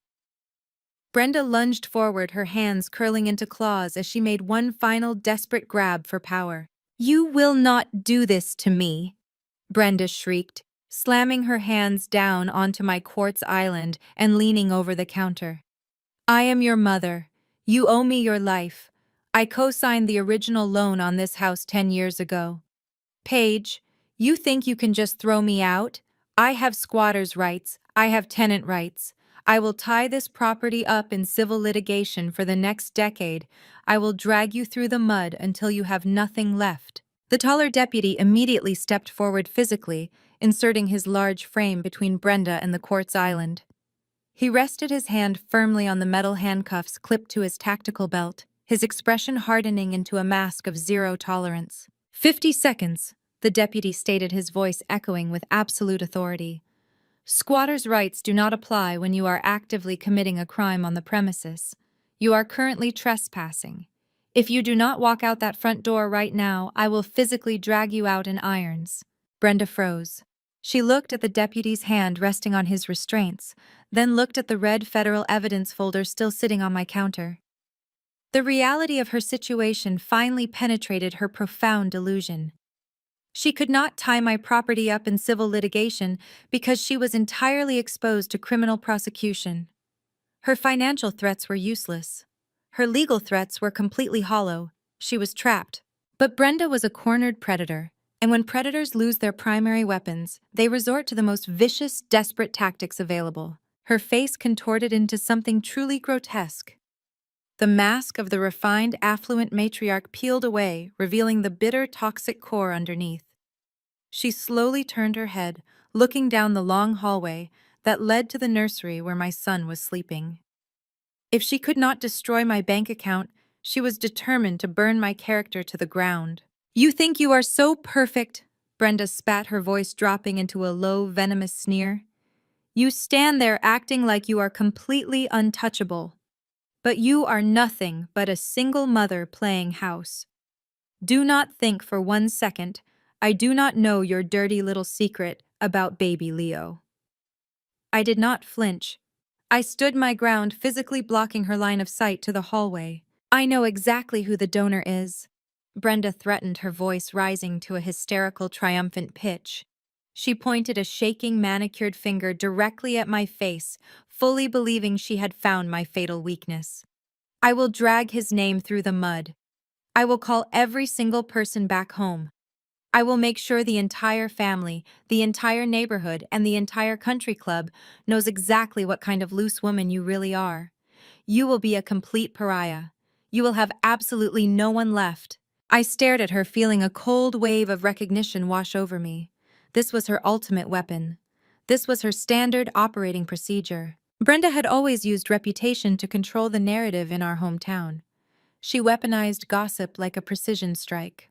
When I was 19 and trying to move out, she spent weeks crying to the church prayer circle, claiming I was deeply troubled and rebellious.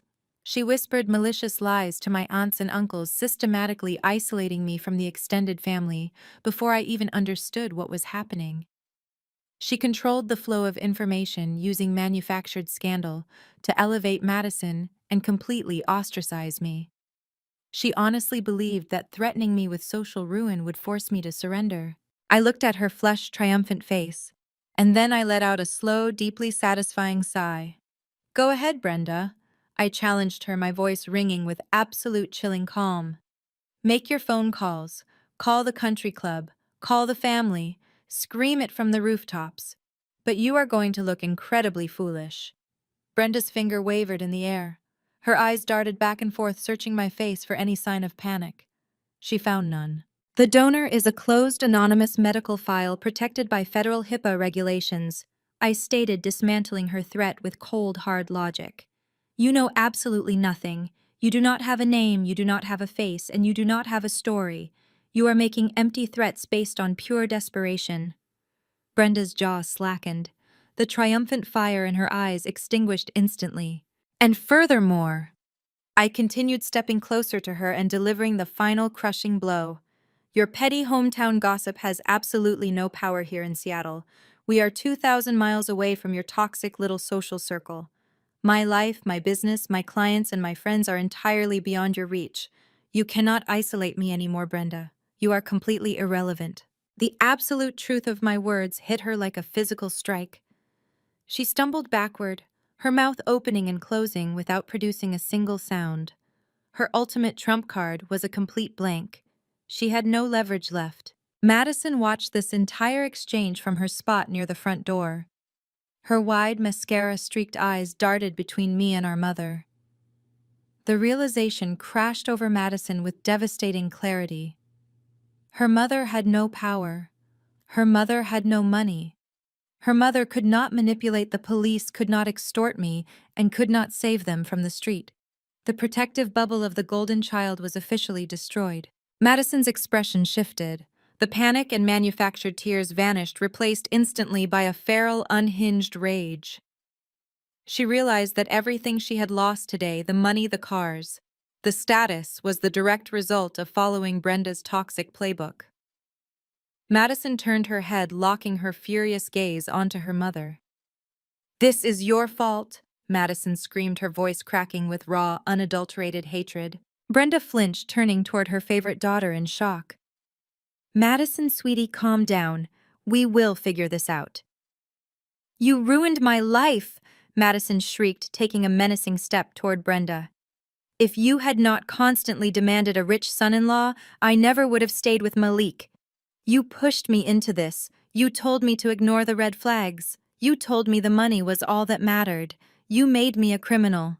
"I did it for your future," Brenda yelled back, her own temper flaring as her golden child turned against her. "You did it for yourself," Madison roared. Madison lunged forward. She grabbed a handful of Brenda's perfectly styled blonde hair, yanking her mother violently backward. Brenda shrieked in pain, her manicured hands flying up to claw wildly at Madison's face. The two women crashed against the entryway table, sending a decorative vase shattering into 100 pieces across the hardwood floor. It was a display of pure, ugly reality. The sophisticated facade was gone. They were tearing at each other's expensive clothes, screaming vicious, unforgivable insults, completely destroying the toxic alliance that had bound them together for decades. "That is enough," the deputy roared, drawing his baton and charging forward to physically pull the two violent women apart. Before the deputy could wedge his heavy armored frame between them, Brenda wrenched her head back, tearing her blonde extensions free from Madison's desperate grip. With a guttural scream of pure, unfiltered rage, Brenda swung her arm in a wide, vicious arc. Her open palm connected with Madison's cheek in a sharp, violent slap that cracked like a gunshot through the vaulted space of the foyer. Madison staggered backward, her hand flying to her rapidly reddening face. Her eyes widened in absolute shock, but the surprise lasted only a fraction of a second.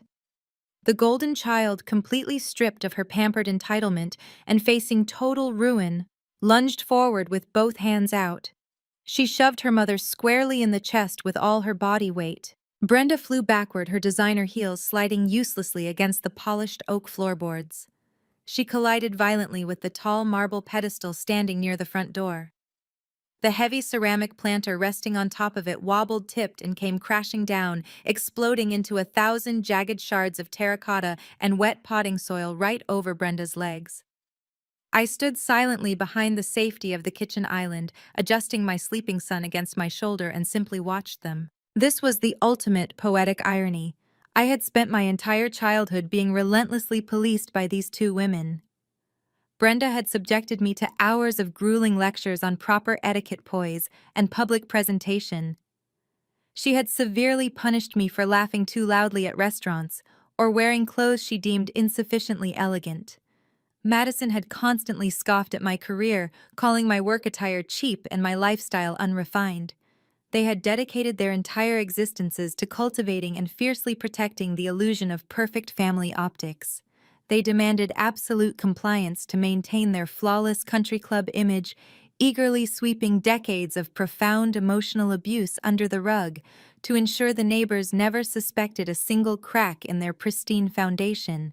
And now here they were, Two women who claimed to be the absolute pinnacle of high society rolling around in wet potting soil, tearing at each other's expensive clothes, and brawling like desperate street thugs in my entryway.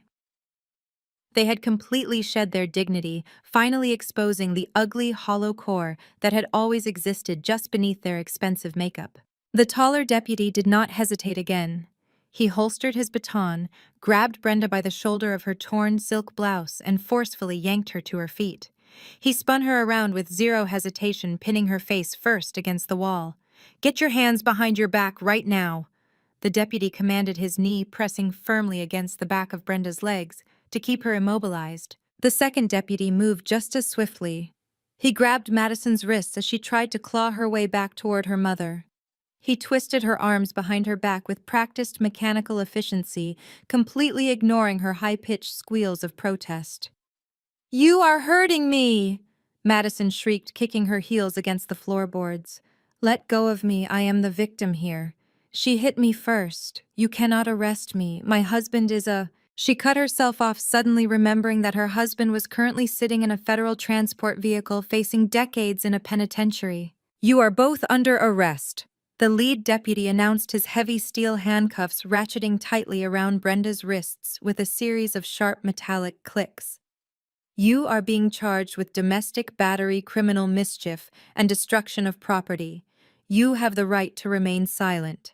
Given how much talking you have done today, I highly suggest you start using it." Brenda thrashed against the wall, her cheek pressed hard into the drywall. "You cannot do this to me!" she screamed, her voice hoarse and frantic. "I know the mayor, I know the chief of police.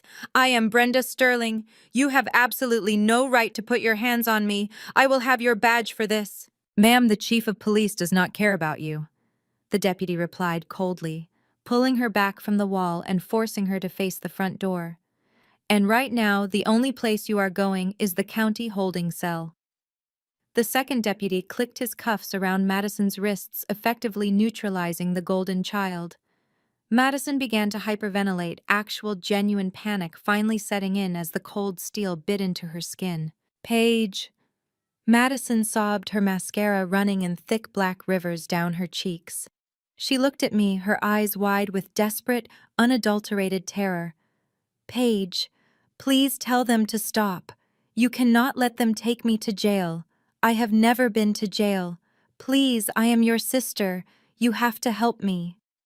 I looked at her, my expression entirely stone-faced. "You made your choices, Madison. Now you get to experience the consequences." As the deputies began to physically march the two thrashing, weeping women toward the open front door, a sharp, upbeat ringtone cut through the chaos. Brenda's designer handbag, which had been knocked to the floor during the scuffle, was vibrating against the hardwood.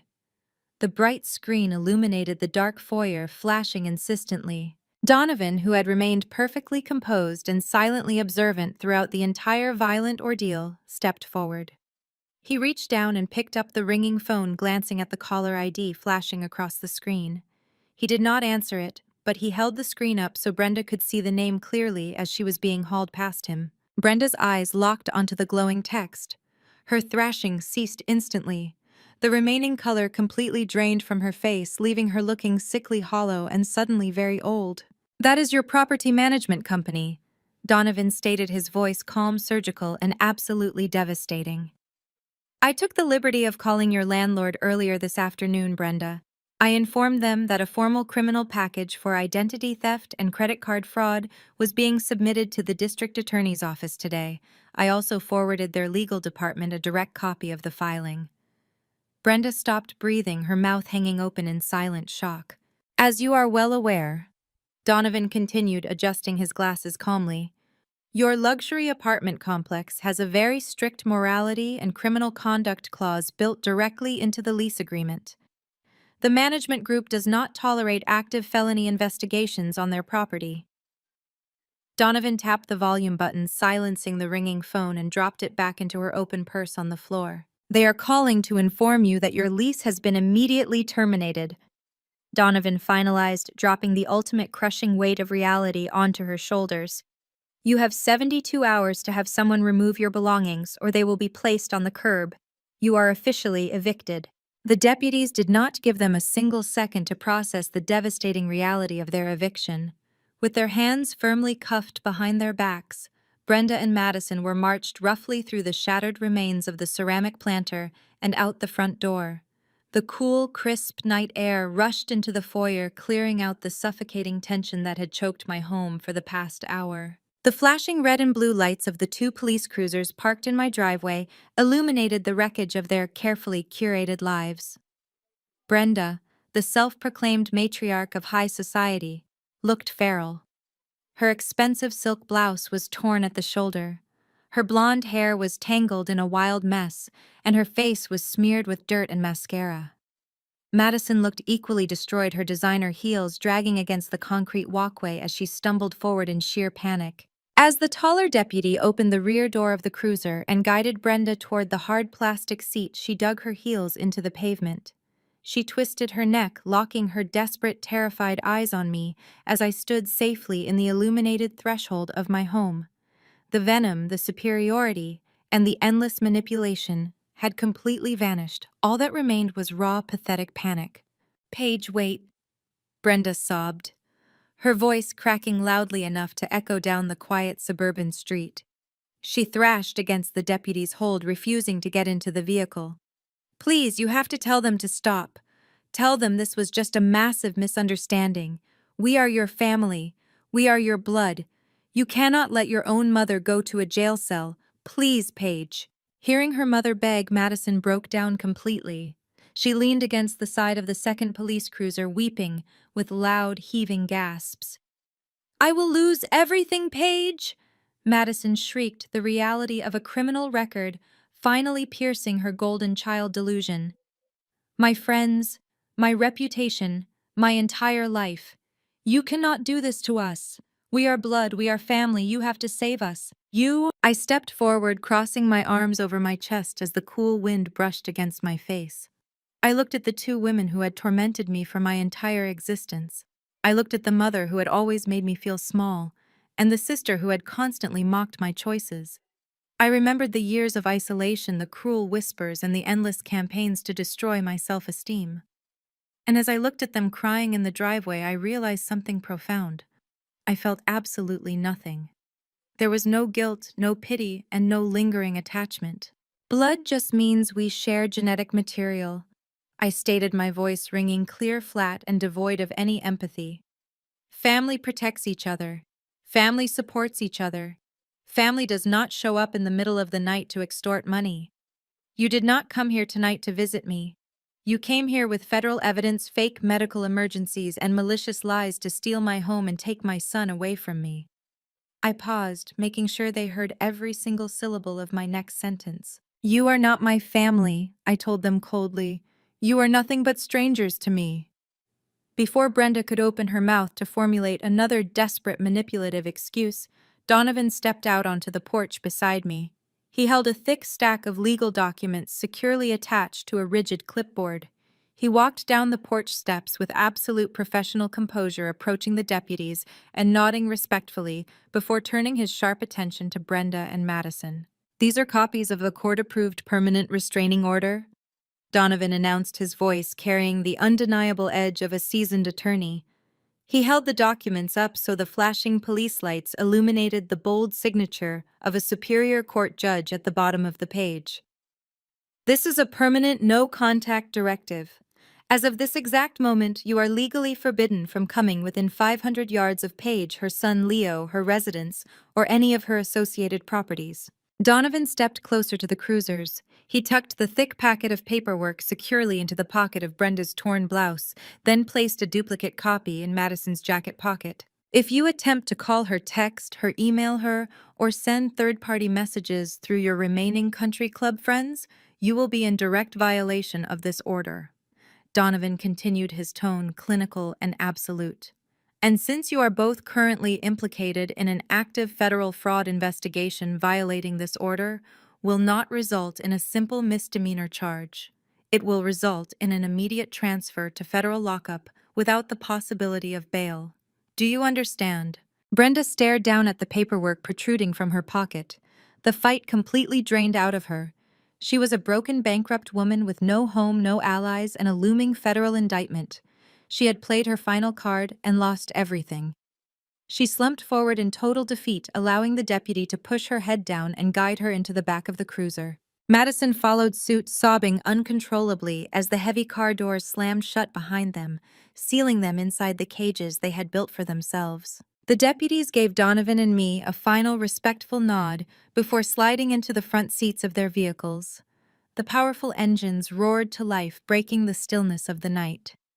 I stood on the porch with Donovan, watching the taillights of the police cruisers fade down the long, winding road of my neighborhood, taking the last remnants of my toxic past away with them. A profound, unfamiliar silence settled over the property.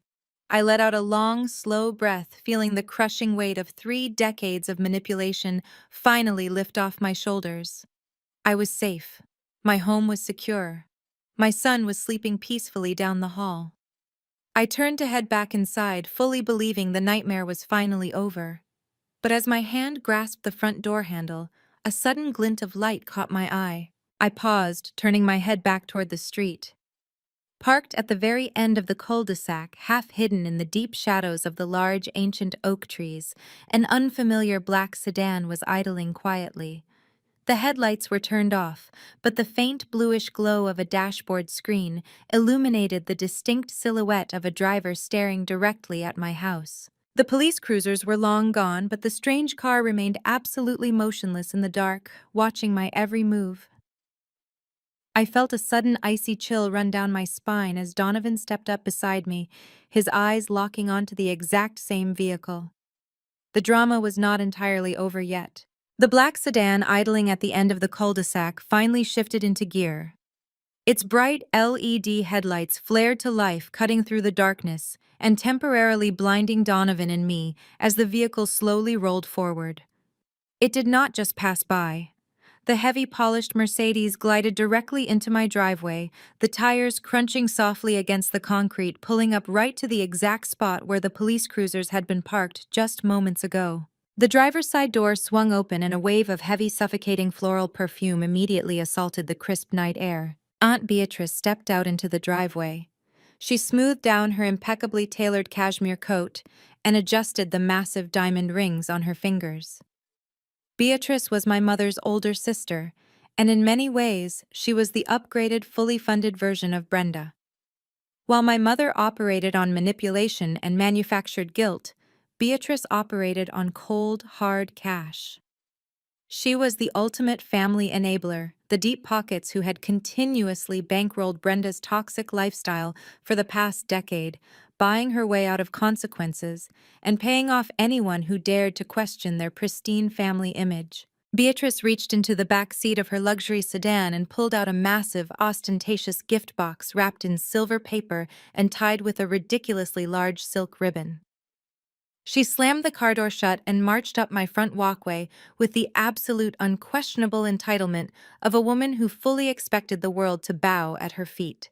"I saw the flashing lights from the end of the street," Beatrice announced loudly as she reached the bottom of my porch steps. She did not ask if I was okay. She did not ask what had happened. She simply looked at me with an expression of profound, exhausted disappointment. I waited for the local theater production to conclude before making my entrance. You always did have a flair for the dramatic page. I stood on the top step, physically blocking the pathway to my front door. Donovan remained silent at my side, his posture rigid and alert. "Whatever little argument you just had with your mother, it ends right now," Beatrice lectured, ascending the first 2 steps. She held out the silver box like it was a royal decree. "I brought you a housewarming gift. I am exhausted from my flight. I am staying in your guest room for the week, and tomorrow morning you are going to march down to that police station, drop whatever ridiculous petty charges you filed, and apologize to your mother and sister." She attempted to step past me. I did not move a single inch. "Excuse me." Beatrice snapped, her polite facade cracking instantly. "Move aside, Paige. I am coming inside." "You are absolutely not stepping foot inside my home," I replied, my voice ringing with total, unshakable calm. Beatrice froze, her heavily made-up eyes narrowing into furious slits. "Do not speak to me with that tone. I am your aunt. I am your elder. I flew all the way out here to fix this mess because Brenda called me crying this morning about your terrible attitude. You need to learn some basic respect. You need to forgive and forget whatever trivial slight you are holding on to. Family is family, and you do not treat your mother like a common criminal. I looked at her, staring directly through her expensive veneer. This was the woman who had paid for Madison's luxury wedding while I was working double shifts to pay off my student loans. This was the woman who had silenced my aunts and uncles every time they expressed concern over Brenda's erratic behavior. Beatrice did not care about family harmony. She cared about control, and she used her checkbook to maintain the illusion of a flawless bloodline. Forgive and forget, I repeated slowly, letting the sheer absurdity of her demand hang in the cold air. Blood just means we share DNA, Beatrice. Family protects each other. Family supports each other. The two women who were just dragged out of here in handcuffs came into my house to steal my property and threaten to take my son. They are not my family. They are nothing but strangers to me. Beatrice scoffed, rolling her eyes as if I were a petulant toddler throwing a tantrum over a broken toy. Oh, please, Beatrice sneered, adjusting her grip on the silver gift box. Stop exaggerating. Brenda and Madison are probably sitting in the lobby of the police station right now waiting for you to come to your senses. They are not criminals, Paige. This is just a massive overreaction. I tilted my head, offering her a smile entirely devoid of warmth. They are not in the lobby, Beatrice, I stated, delivering the facts with surgical precision. They are currently being processed into the county jail. Madison is being booked for domestic battery, criminal mischief, and destruction of property because she physically attacked her own mother in my foyer. Brenda is being booked for those exact same charges alongside a federal indictment for wire fraud, identity theft, and grand larceny. Beatrice's mouth dropped open. The heavy silver gift box slipped slightly in her hands. Federal lockup is not a timeout, I continued, my voice echoing sharply in the quiet neighborhood. They are facing years in a penitentiary. And thanks to the permanent restraining order Donovan just served them, if they ever come within 500 yards of me, my son, or my property again, they will be arrested on sight. You cannot buy them out of this one. Beatrice stumbled backward, her designer heels scraping awkwardly against the concrete steps. The utter shock on her face was quickly replaced by a dark, vicious fury. The realization that her money could not fix this, that her power was useless here in Seattle, sent her into an immediate aggressive panic. You vindictive, ungrateful little wretch! Beatrice spat, her voice trembling with pure malice. She pointed a manicured finger directly at my chest. If you do not drop these charges right now, I will ruin you. I will call every single person back home. I will contact the country club, the church, the entire extended family. I will paint you as a psychotic, unhinged monster who locked up her own mother out of sheer jealousy. By the time I am done with you, your reputation will be entirely destroyed. You will not be able to show your face in our hometown ever again. I did not flinch. I did not raise my voice. I simply looked at her and allowed a genuine, icy smile to spread across my face. Before you make those phone calls, Beatrice, I said, my tone dropping to a dangerous conspiratorial whisper, you might want to take a very close look at your own taxes. Beatrice let out a sharp, breathless scoff. She threw her head back, her manicured hand flying to the base of her throat as if I had just uttered something incredibly vulgar.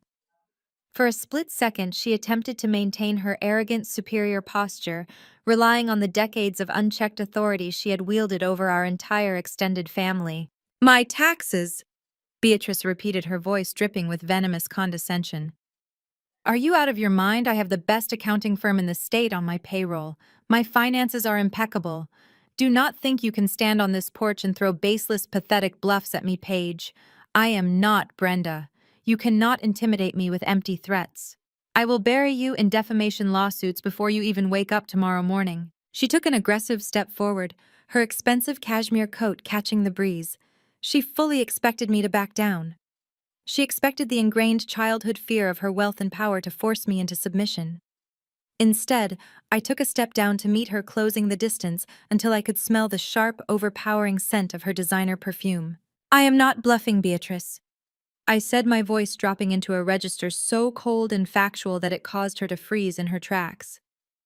And I am not relying on empty threats. I am relying on hard, undeniable, highly illegal data.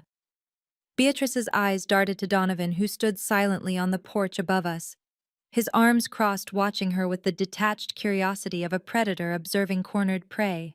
When Donovan and I began building the case against Malik to secure Madison's eviction, I explained, keeping my tone perfectly conversational. We did not just look at my sister's bank accounts. We hired an independent team of forensic accountants to trace every single dollar Malik had touched over the past 5 years. We needed to know exactly where his stolen funds were going, how they were being washed, and who was helping him hide them from the federal government. Beatrice's jaw tightened. A tiny, almost imperceptible tremor began in her left hand, but she gripped the large silver gift box tighter to hide it. We expected to find offshore accounts. I continued pacing slowly across the concrete step. We expected to find dummy corporations and crypto wallets. What we did not expect to find was a direct, heavily encrypted pipeline leading straight into the primary operating accounts of the Beatrice Sterling Foundation for Underprivileged Youth. The color instantly drained from Beatrice's face. The haughty, furious indignation that had fueled her entire arrival evaporated, replaced by a sudden suffocating terror. "You see," I said, leaning in closer, "the accountants found a very fascinating pattern. Every time Malik needed to clean a large sum of illicit cash, your prestigious charity miraculously received an anonymous, untraceable donation. And within 48 hours of those donations clearing, your foundation would suddenly incur massive, unverified administrative expenses, inflated catering bills for charity galas that never happened, outrageous consulting fees paid to shell companies that just so happened to be registered under your maiden name in the Cayman Islands. You are lying," Beatrice whispered, her voice completely devoid of its former strength. She looked around the dark, empty street as if searching for an escape route. "You do not know what you are talking about. I know that you have been using a registered nonprofit organization as a personal money laundering machine." I countered my words, hitting her like physical blows. "I know that you used Malik's dirty money to fund your luxury cars, your European vacations, and every single one of Brenda's toxic bailouts. You bankrolled my mother's abuse for years using stolen, untaxed federal funds. You are not a philanthropist, Beatrice. You are a federal criminal." Donovan descended the porch steps, his heavy shoes sounding loudly against the concrete. He reached into the inner pocket of his tailored suit jacket and produced a small, silver metallic flash drive. He held it out, letting it catch the ambient light from the street lamp before placing it firmly into the palm of my hand. I held the flash drive up, dangling it right in front of Beatrice's pale, trembling face. "This drive contains the complete, unredacted financial ledgers of your charity for the past 7 years," I stated, watching her eyes track the small piece of metal as if it were a loaded weapon. "It contains every wire transfer, every fake invoice, and every hidden account routing number. It is a neatly packaged, fully verified roadmap directly to your front door." Beatrice opened her mouth to speak, but only a dry, raspy wheeze came out. Her knees actually buckled slightly, forcing her to shift her weight to stay upright. "I am going to hand you this drive," I told her, pressing the cold metal into her shaking palm. "And then you are going to get back into your luxury sedan, and you are going to drive straight back to the airport. You are going to return to our hometown, and you are going to pretend that I simply ceased to exist." I stepped back, claiming my space and establishing the final, unbreakable boundary between my new life and the toxic wasteland of my past. "If I ever hear that my name has crossed your lips," I warned her, my voice echoing with absolute finality, "if you breathe a single word of gossip about me at your country club, if you dare to send any of your flying monkeys, no aunts, no uncles, no cousins, to harass me, call me, or guilt trip me, if you or anyone you control comes within 500 yards of me, my son, or my property, I will not call the local police." I pointed directly at the flash drive in her hand. "I will hit send on an email containing every single file on that drive, and I will forward it directly to the Criminal Investigation Division of the IRS. I promised. They will freeze your assets, seize your properties, and you will spend the rest of your natural life sharing a cell block with Brenda and Madison. Do we have a crystal clear understanding? Beatrice looked down at the flash drive in her hand. Her face was perfectly ghost white, stripped of all arrogance, all entitlement, and all power. She was entirely broken. Her hands were shaking so violently that she could no longer maintain her grip on the oversized silver housewarming gift. The massive box slipped from her fingers and crashed heavily onto the concrete driveway. The impact tore the silver paper open, and a surprisingly cheap bottom-shelf bottle of red wine shattered violently against the pavement. The dark red liquid bled across the concrete, pooling around her expensive designer shoes. Beatrice did not look down at the mess. She did not attempt to pick it up. She did not utter a single word of defense or denial. She turned on her heel, stumbling awkwardly over the shattered glass, and scrambled back toward her idling vehicle. She threw the driver's side door open, practically falling into the leather seat, and slammed the door shut behind her. The engine roared as she threw the car into reverse, the tires screeching loudly against the asphalt. Donovan and I stood on the porch watching in absolute silence as the luxury sedan spun around in the cul-de-sac and sped away into the night, disappearing completely from my life. The red taillights of Beatrice's sedan vanished into the dark, leaving nothing but the quiet hum of the suburban night. Donovan turned to me, adjusting his glasses with his signature unruffled calm. He offered a firm nod, confirming that the legal perimeter was entirely secure before turning and heading to his own vehicle. I stepped backward into my house and pushed the heavy oak door shut. The deadbolt engaged with a loud, definitive click. The second the lock slid into place, the adrenaline that had been keeping me upright for the past 3 hours evaporated entirely. My shoulders dropped. A deep physical exhaustion settled into my bones, making my knees feel heavy and my hands tremble slightly. I leaned my back against the solid wood of the door, taking in a long, shuddering breath. I was not crying. There was no sadness left in my body to draw from. There was only the absolute, undeniable reality of survival. I opened my eyes and looked at the entryway. The foyer looked like a war zone.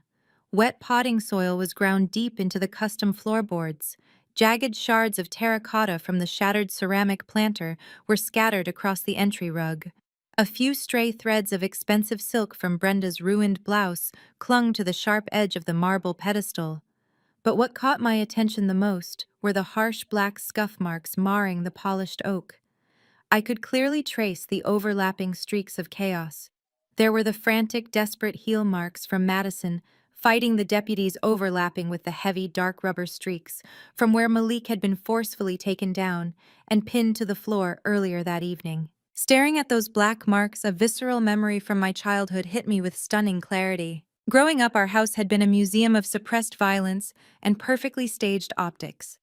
Whenever Brenda flew into one of her narcissistic rages, things got broken. Crystal vases were swept under imported Persian rugs. Smashed dinner plates were hurriedly replaced before the country club guests arrived for evening cocktails. As a child, my entire existence revolved around tiptoeing through the wreckage. I spent years quietly cleaning up the messes Brenda and Madison created, terrified that if I left a single shard of glass on the floor, I would be punished for their destructive behavior. I looked at the mud and the scuff marks staining my beautiful home. Back then, I was a helpless child scrubbing floors to keep the peace. Tonight, I was a homeowner who had just orchestrated the legal and financial dismantling of my abusers. I had the power now. I did not have to clean up their mess ever again. I pulled my phone from my pocket and opened a premium home service application. I bypassed the standard cleaning options and booked a specialized deep sanitation crew for the first available slot at 6 in the morning. I explicitly requested that they bring industrial solvents to scrub the foyer. I wanted every microscopic trace of Brenda Madison and Malik permanently eradicated from my physical space. I wanted the floor sanitized. With the cleaning scheduled, I walked purposefully to the central security hub mounted on the hallway wall. I punched in my master override code and completely wiped the system's memory. I deleted the old passcodes, erased the temporary access keys, and typed in a brand new, highly encrypted sequence. I pulled up the security network on my phone and activated the perimeter alarms, syncing the outdoor floodlights and the motion sensors directly to my personal device. I glanced at the live video feed from the nursery camera. Leo was sound asleep, his small chest rising and falling in a steady, peaceful rhythm. The chaos of the night had not touched him. He was completely safe.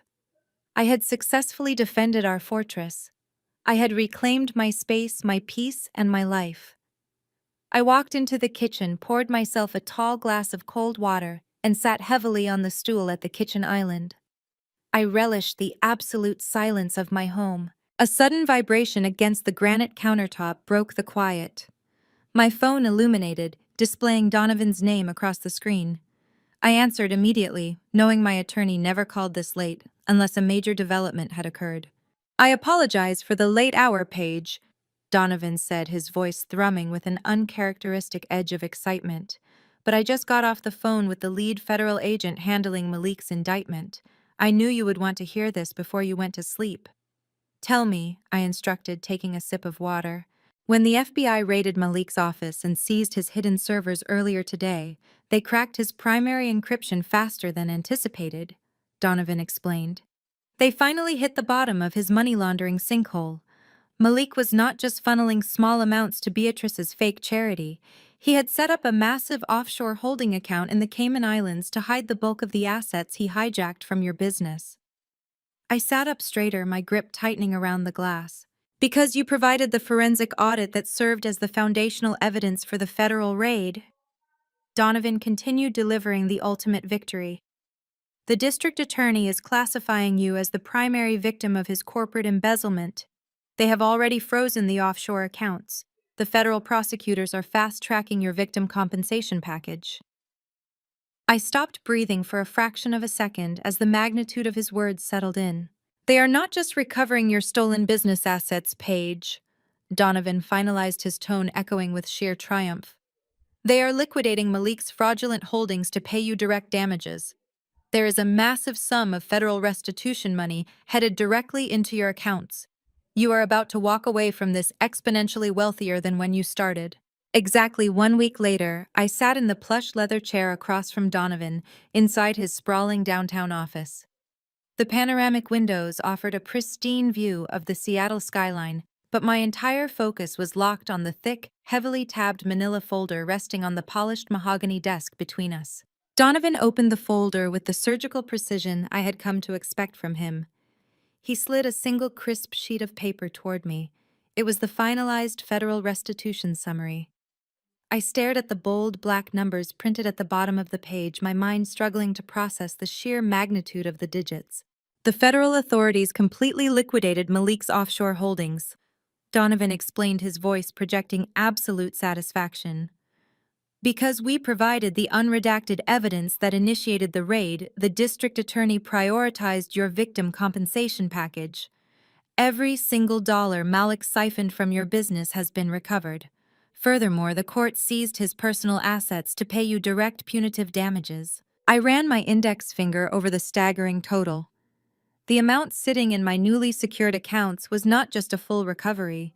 It was exactly triple the amount of money Brenda and Madison had extorted, manipulated, and outright stolen from me throughout my entire youth and early adulthood. Every stolen birthday check, every forced loan I had to take out to cover Brenda's fabricated emergencies, every dollar I had sacrificed to maintain their pristine country club illusion had been returned to me with heavy interest. Donovan reached into his suit jacket, produced a sleek silver pen, and placed it gently on top of the restitution document.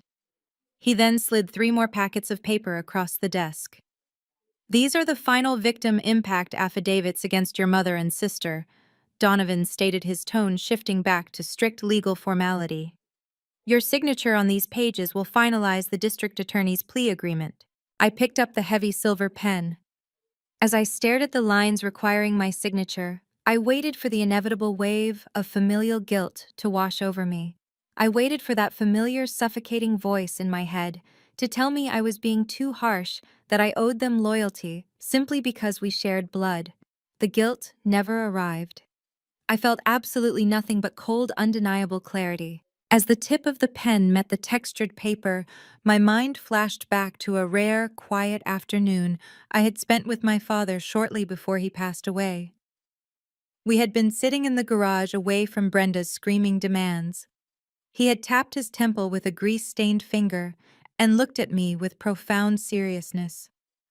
Always keep your own ledger page, he had warned me. People will constantly try to rewrite your history to suit their narrative, but numbers never lie. You make sure your books are always balanced. I pressed the pen down and signed my name with sharp, deliberate strokes. I signed the first affidavit. I signed the second. I signed the third. I slid the papers back across the desk to Donovan. The books were finally balanced. The district attorney did not offer them leniency. Donovan informed me meticulously, gathering the signed documents and securing them in his briefcase. Faced with the mountain of federal evidence we handed over and completely cut off from Aunt Beatrice's bankroll, Brenda and Madison had absolutely no choice but to accept a brutal plea deal to avoid spending a decade in federal prison. Donovan leaned back in his chair, a rare, genuine smile crossing his face. They officially pled guilty to federal wire fraud, identity theft, and domestic battery. He continued delivering the ultimate local payoff. They avoided a penitentiary cell, but the judge showed zero mercy. They were sentenced to 5 years of strict, heavily monitored federal probation and mandated to complete 2,000 hours of grueling physical community service. Furthermore, they are facing absolute unmitigated financial ruin. I listened intently, absorbing every single word. The state seized everything they owned to pay off their mounting legal debts and federal fines, Donovan finalized. They have no assets, no credit, and no wealthy enablers left to bail them out. In order to meet their court-ordered payment schedules and keep a roof over their heads, the two women who claim to be the pinnacle of high society are now forced to work full-time minimum-wage jobs. The poetic justice was absolute. Brenda, who had severely punished me for wearing clothes she deemed insufficiently elegant, was now wearing a polyester uniform and serving greasy fast food to the very neighbors she used to look down upon. Madison, who had constantly scoffed at my career and called my lifestyle unrefined, was now scrubbing industrial floors on the night shift just to afford basic groceries. They were trapped in the exact life they had always mocked. I thanked Donovan for his relentless work, shook his hand, and walked out of the high-rise building into the bright, crisp afternoon sunlight. The air felt lighter. The city looked more vibrant. Several days later, I was standing in my freshly sanitized foyer, enjoying the peaceful quiet of my secure home. Leo was playing happily in the living room, completely untouched by the chaos that had been permanently eradicated from our lives. I walked outside to the front gate, opening my reinforced mailbox to gather the afternoon delivery. Mixed in with the standard utility bills and grocery circulars was a cheap, thin envelope. I pulled it out and stared at the return address printed in the top left corner.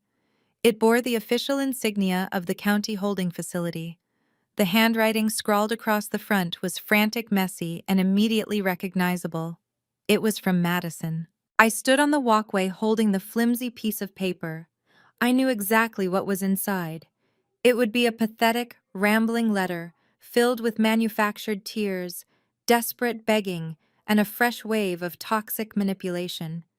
It would be a desperate attempt to throw out one last hook, hoping to catch the naive, accommodating sister she used to control. I did not feel a single flicker of curiosity.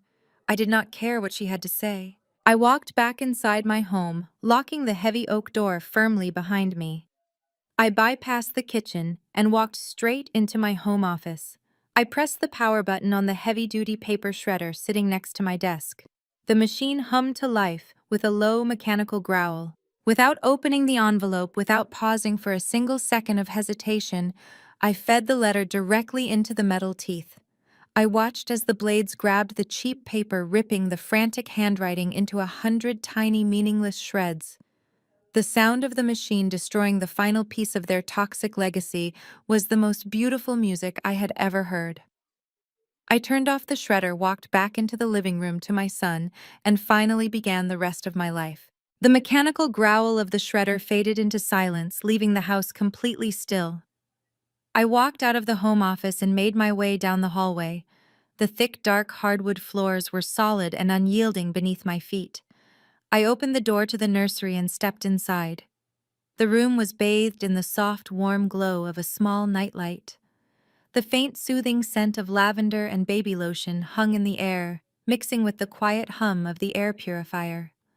I walked over to the crib, carefully scooped Leo into my arms, and sat down in the custom-built velvet rocking chair by the window. I rocked him slowly.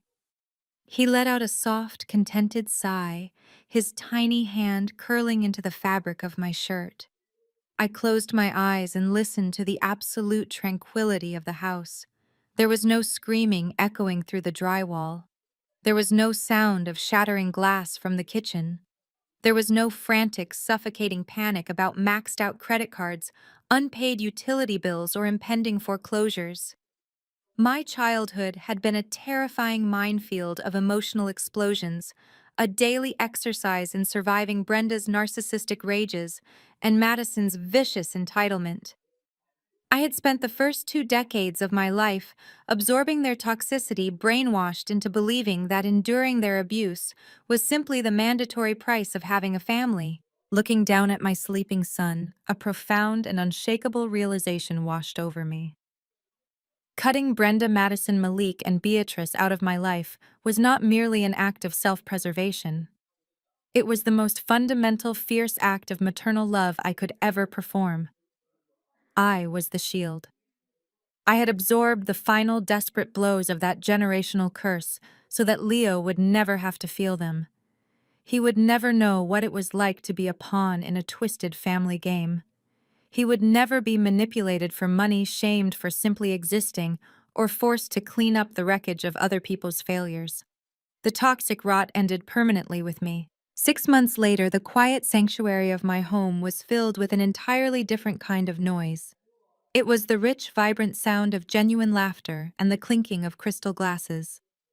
The sprawling dining room, which Brenda had once tried to claim as her own personal staging ground to impress people who did not care about her, was now radiating incredible warmth and authentic connection. I carried a large roasted garlic and herb chicken out of the chef's kitchen and placed it in the center of the massive oak dining table. My guests immediately cheered the sound filling the high-ceilinged room. There were no country club socialites here. There were no fake aunts or calculating cousins waiting for an opportunity to tear me down behind my back. Sitting around my table was the family I had actively chosen. Donovan sat at the head of the table on the right.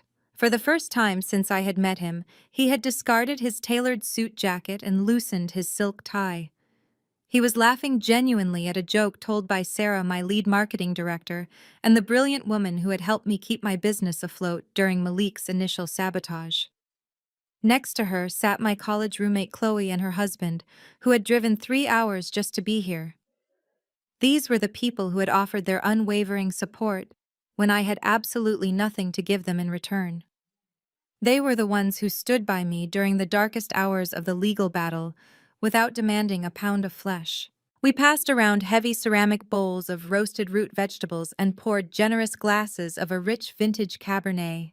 The conversation flowed effortlessly from business victories to travel plans to funny stories from our past. Nobody was trying to impress anyone. Nobody was keeping score of who paid for what. It was a stark, beautiful contrast to the sterile, agonizingly tense dinners I had been forced to endure at Beatrice's estate, where every bite of expensive food came with a side of vicious, calculated judgment. Toward the end of the meal, Donovan tapped his silver fork against his wineglass. The room quieted down, turning their attention to the brilliant attorney who had become one of my most trusted and loyal friends. "I would like to propose a toast," Donovan said, standing up and raising his glass toward me. "To Paige. I have spent my entire professional career watching people crumble under the overwhelming weight of betrayal and greed. I have seen families destroy each other for pennies, but I have never seen anyone take the broken pieces of their life and build an absolute fortress out of them. You fought the hardest, most grueling battle imaginable, and you won on your own terms. To your beautiful new home, your new life, and the unstoppable future ahead of you." "To Paige!" The table echoed in perfect unison, raising their glasses high in the warm lighting of the dining room. I smiled a deep, unwavering expression of pure joy and clinked my glass against theirs. I took a slow, savoring sip of the dark red wine, letting the rich flavor ground me in the present moment.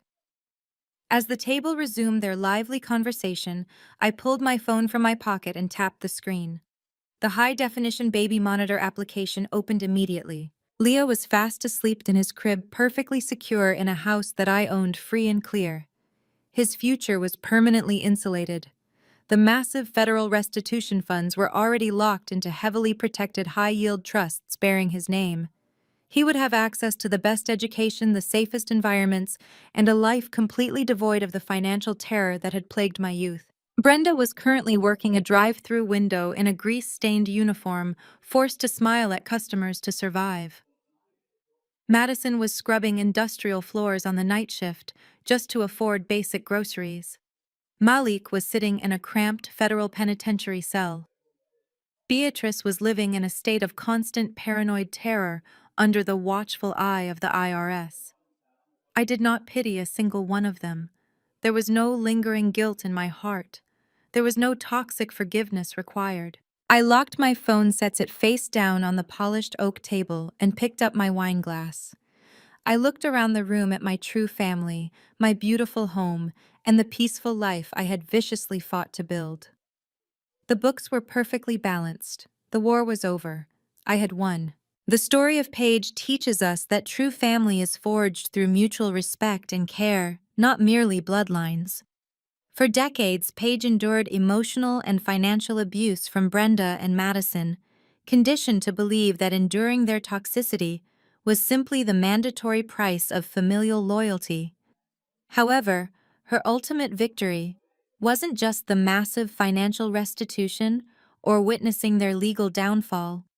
It was the profound realization that walking away was an act of fierce maternal love for her son Leo. Setting unbreakable boundaries is essential for protecting your peace. Never let unwarranted guilt tether you to abusers masquerading as family. Share your own journey of overcoming toxic relationships and establishing healthy boundaries in the comments below.